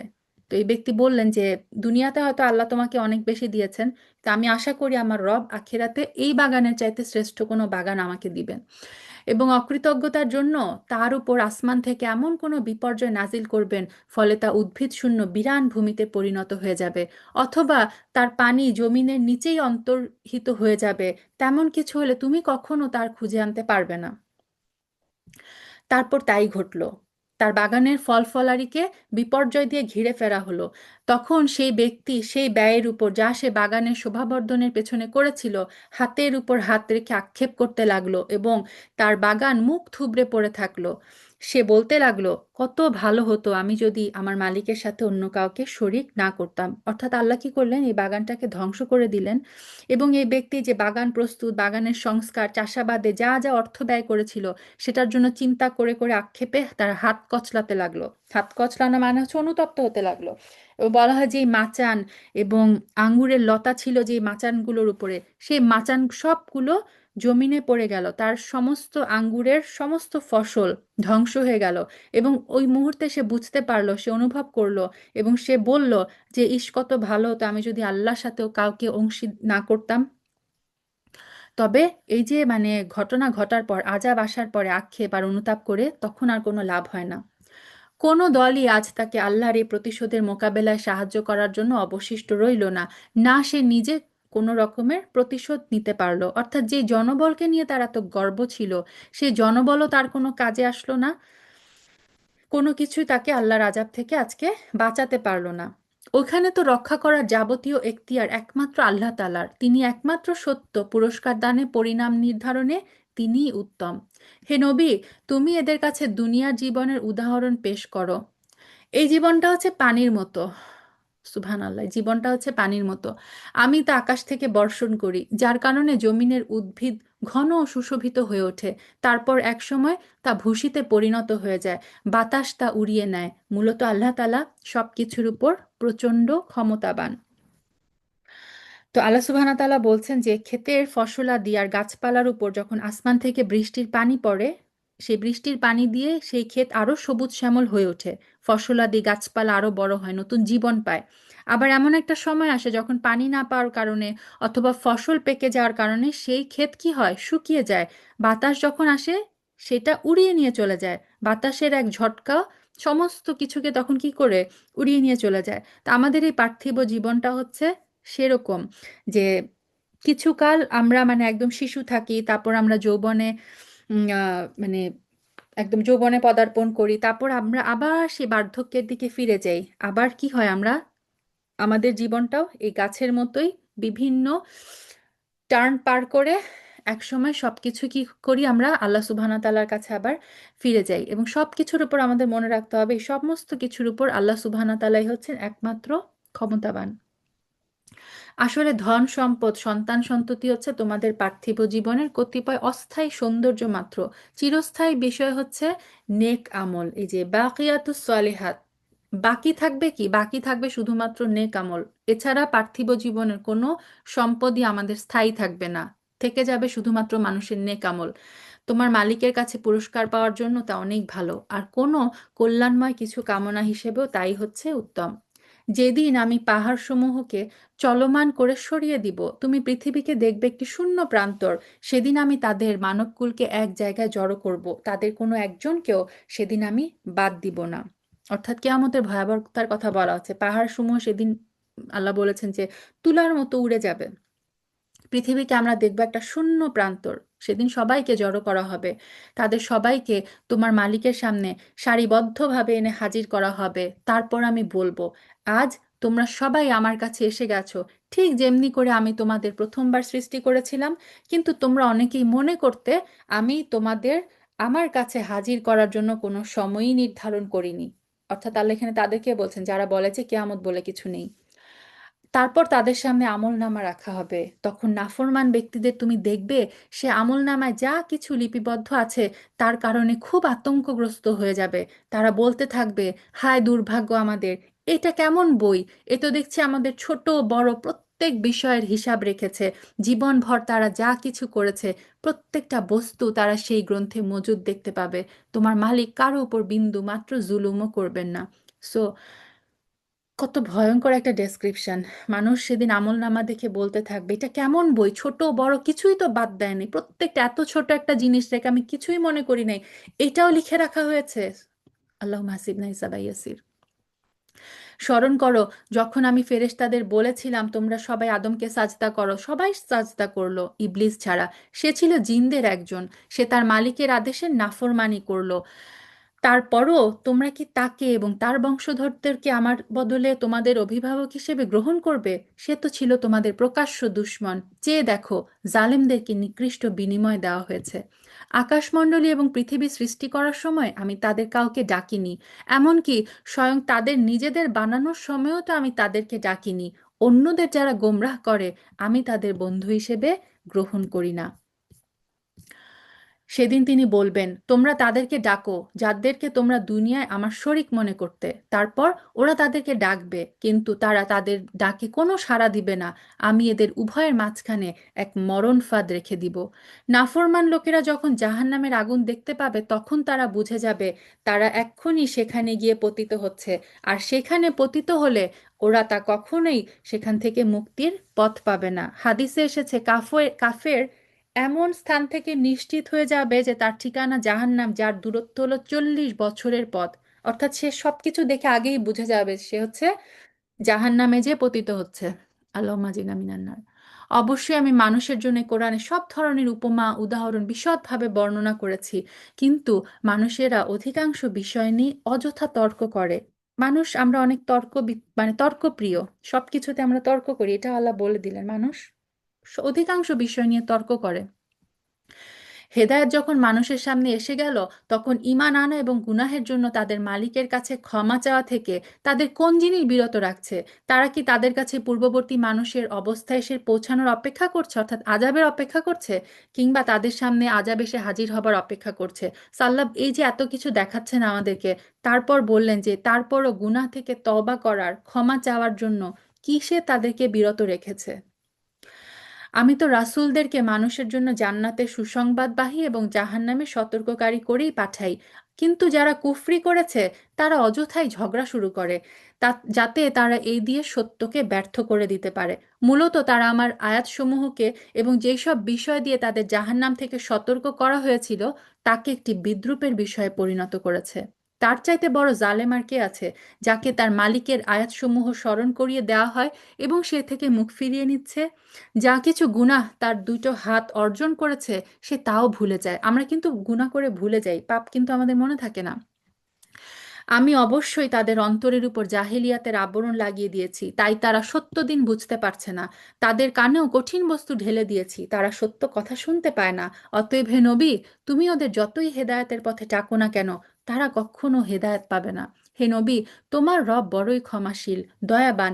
তিনি যদি তাদের সবাইকে তাদের কৃতকর্মের জন্য শাস্তি দিতে চাইতেন, তাহলে তিনি সহজেই শাস্তি ত্বরান্বিত করতে পারতেন। বরং এর পরিবর্তে তাদের জন্য শাস্তির একটা প্রতিশ্রুত ক্ষণ নির্ধারিত আছে, যা থেকে ওদের কারোই পরিত্রাণ নাই। সো এটা হচ্ছে আমাদের রবের একটা দয়া, যে তিনি আমাদেরকে পাপের সত্ত্বেও সাথে সাথে পাকড়াও করেন না, অবকাশ দেন, যাতে আমরা কি করি, তওবা করে আল্লাহ সুবহানাহু ওয়া তাআলার কাছে ফিরে যেতে পারি। এই জনপদ এবং তার অধিবাসীরা যখন আল্লাহ তাআলার সীমা লঙ্ঘন করেছিল, তখন আমি তাদের নির্মূল করে দিয়েছি। তাদের ধ্বংসের জন্য আমি একটা নির্দিষ্ট ক্ষণ নির্দিষ্ট করে রেখেছি। হে নবী, তুমি এদের মুসার ঘটনা শোনাও। যখন মুসা তার খাদেমকে বলল, এখানে আছে মুসা আর খাজির আলাইহিস সালামের কথা আসছে। মুসা তার খাদেমকে বলল, যতক্ষণ পর্যন্ত আমি দুটো সাগরের মিলনস্থলে না পৌঁছাবো, ততক্ষণ পর্যন্ত আমি আমার পরিকল্পনা থেকে ফিরে আসব না, কিংবা প্রয়োজনে আরো দীর্ঘ সময় আমি আমি চলতে থাকবো। এখানে একটা ঘটনা হয় যে মুসা আলাহিসাল্লামকে একবার তার একটা সমাবেশে, তার একটা মাহফিলে কেউ জিজ্ঞাসা করেছিলেন যে এই দুনিয়ায় কে সবচেয়ে বড় জ্ঞানী। তো মুসা আলাহিসাল্লাম যেহেতু নবী ছিলেন, তিনি বললেন যে বর্তমানে আমার থেকে বড় জ্ঞানী আর কেউ নাই। তার এই গর্বের কথাটা আল্লাহ পছন্দ করলেন না। আল্লাহ সুবহানাহু ওয়া তাআলা তাকে ওহীর মাধ্যমে জানালেন যে আমার এক বান্দা আছে খাজির, যে তোমার থেকেও জ্ঞানী।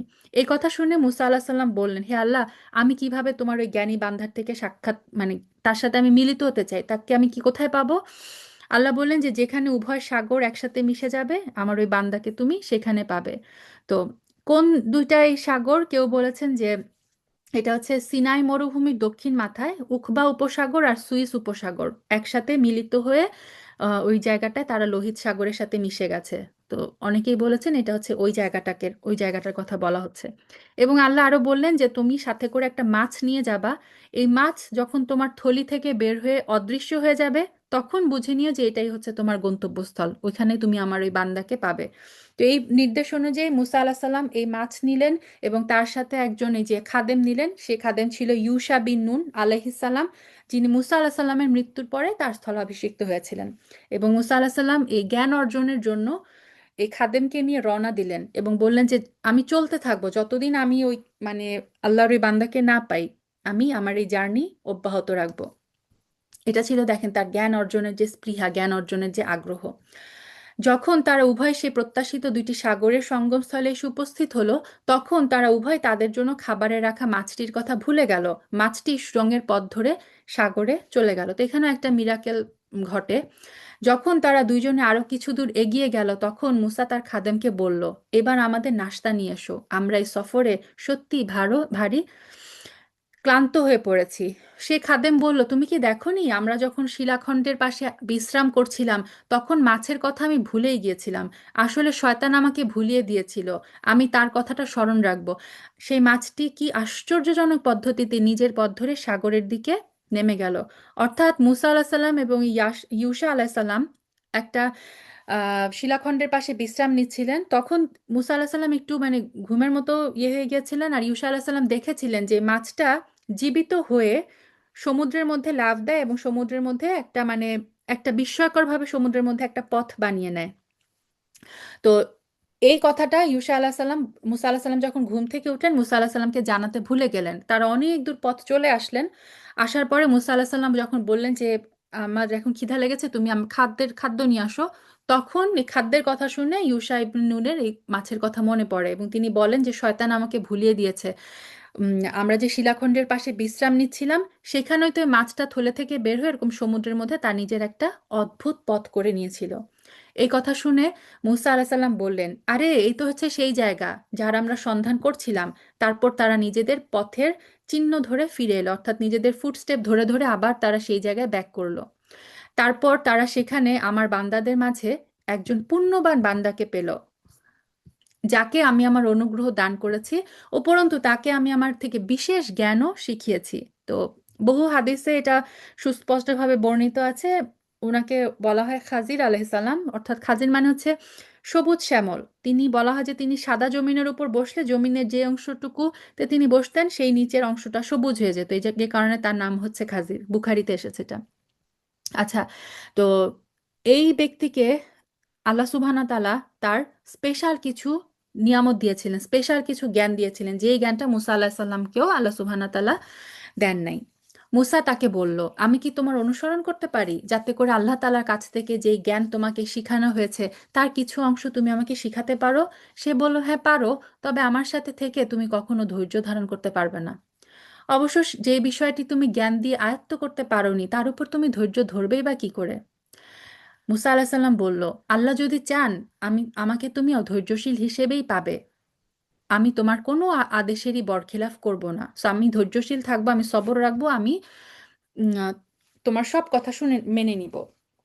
খাজির আলাহ সাল্লাম বললেন, আচ্ছা, যদি তুমি আমাকে অনুসরণ করো তাহলে কোনো বিষয় নিয়ে আমাকে কোনো কিছু জিজ্ঞাসা করবে না, যতক্ষণ না সেই কথা আমি তোমাকে বলে দিব। অর্থাৎ কোনো কিছু ঘটলে কিছু ব্যাখ্যা করার আগে তুমি আমাকে কোয়েশ্চেন করতে পারবে না। মুসা আল্লাহ সাল্লাম মেনে নিলেন। তারা পথ চলতে শুরু করলো। নদীর পাড়ে এসে উভয় একটা নৌকায় আরোহণ করলো। নৌকায় উঠতেই খাজির আলাহ সাল্লাম করলেন কি, নৌকাটা ছিদ্র করে দিলেন। মুসা আল্লাহ সাল্লাম দেখে বলল, তুমি কি এই জন্য এতে ছিদ্র করে দিলে যে এর আরোহীদের তুমি ডুবিয়ে মারতে পারো? তুমি তো সত্যি এক গুরুতর অন্যায় কাজ করছো। এটা তো একটা স্বাভাবিক জিনিস। যেহেতু মুসা আল্লাহ সাল্লাম এই বিশেষ জ্ঞানের খবর রাখতেন না, যেই জ্ঞানের ভিত্তিতে এই খাজির আলাহ সাল্লাম এই নৌকাটা ছিদ্র করে দিয়েছিলেন, সো তিনি সবর রাখতে পারলেন না। তিনি দেখতে পেলেন চোখের সামনে যে এরা আমাদেরকে হেল্প করে আমাদেরকে নৌকায় বসালো, আর তুমি নৌকায় উঠে কি করলা, নৌকার ছিদ্র করে দিলা। তুমি তো অবশ্যই একটা গুরুতর অন্যায় কাজ করে দিলা। মুসার কথা শুনে খাজির আলাহ সাল্লাম বললেন, আমি কি তোমাকে বলিনি যে আমার সাথে থেকে তুমি কখনো ধৈর্য ধারণ করতে পারবে না? মুসা বলল, আমি সেই কথা ভুলে গেছি, মানে আমার ভুল হয়ে গেছে। আমি যে কথা ভুলে গেছি সে ব্যাপারে তুমি আমাকে পাকড়াও করো না, এবং এই ব্যাপারে আমার উপর বেশি কঠোরতাও আরোপ আরোপ করো না। অর্থাৎ আমি আহ, মানে সে সরি প্রকাশ করলো এবং বললো যে তুমি আমাকে মানে মাফ করে দাও, আমি ভুলে গিয়েছিলাম, আমার ব্যাপারে তুমি বেশি কঠোর হয়েও না, আমার ব্যাপারে তুমি সহজ পথ অবলম্বন করো। তারপরে এই কথা শুনে খাজির আলাহ সাল্লাম তাকে সাথে নিয়ে আবারও পথ চলতে শুরু করলেন। কিছু দূর গিয়ে তারা উভয় এক কিশোর বালককে পেল। সাথে সাথে খাজির আলাহ সাল্লাম সেই বালককে হত্যা করে ফেললো। এটা দেখে মুসা আলাহ সাল্লাম বললেন, তুমি তো কোনো রকম হত্যার অপরাধ ছাড়া একটা নিষ্পাপ শিশুকে বিনাশ করলে, তুমি সত্যিই এক গুরুতর অন্যায় কাজ করে ফেলেছো। সুবহানাল্লাহ। তো এর মাধ্যমে আমাদের 15 পারা শেষ হচ্ছে। আগামীকাল ইনশাল্লাহ এই স্টোরির বাকিটুকু আমরা পড়বো।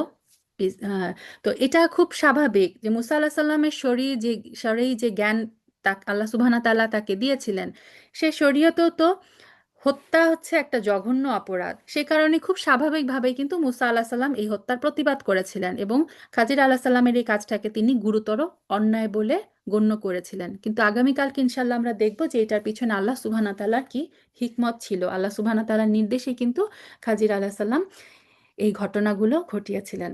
সুবহানাকা আল্লাহুম্মা বিহামদিক নাশহাদু আল্লা ইলাহা ইল্লা আনতা নাস্তাগফিরুকা ওয়া নাতুবু ইলাইক। সুবহানা রাব্বিকা রব্বিল ইজ্জাতি আম্মা ইয়াসিফুন ওয়া সালামুন আলাল মুরসালিন আলহামদুলিল্লাহি রাব্বিল আলামিন। আসসালামু আলাইকুম ওয়া রাহমাতুল্লাহি ওয়া বারাকাতুহু।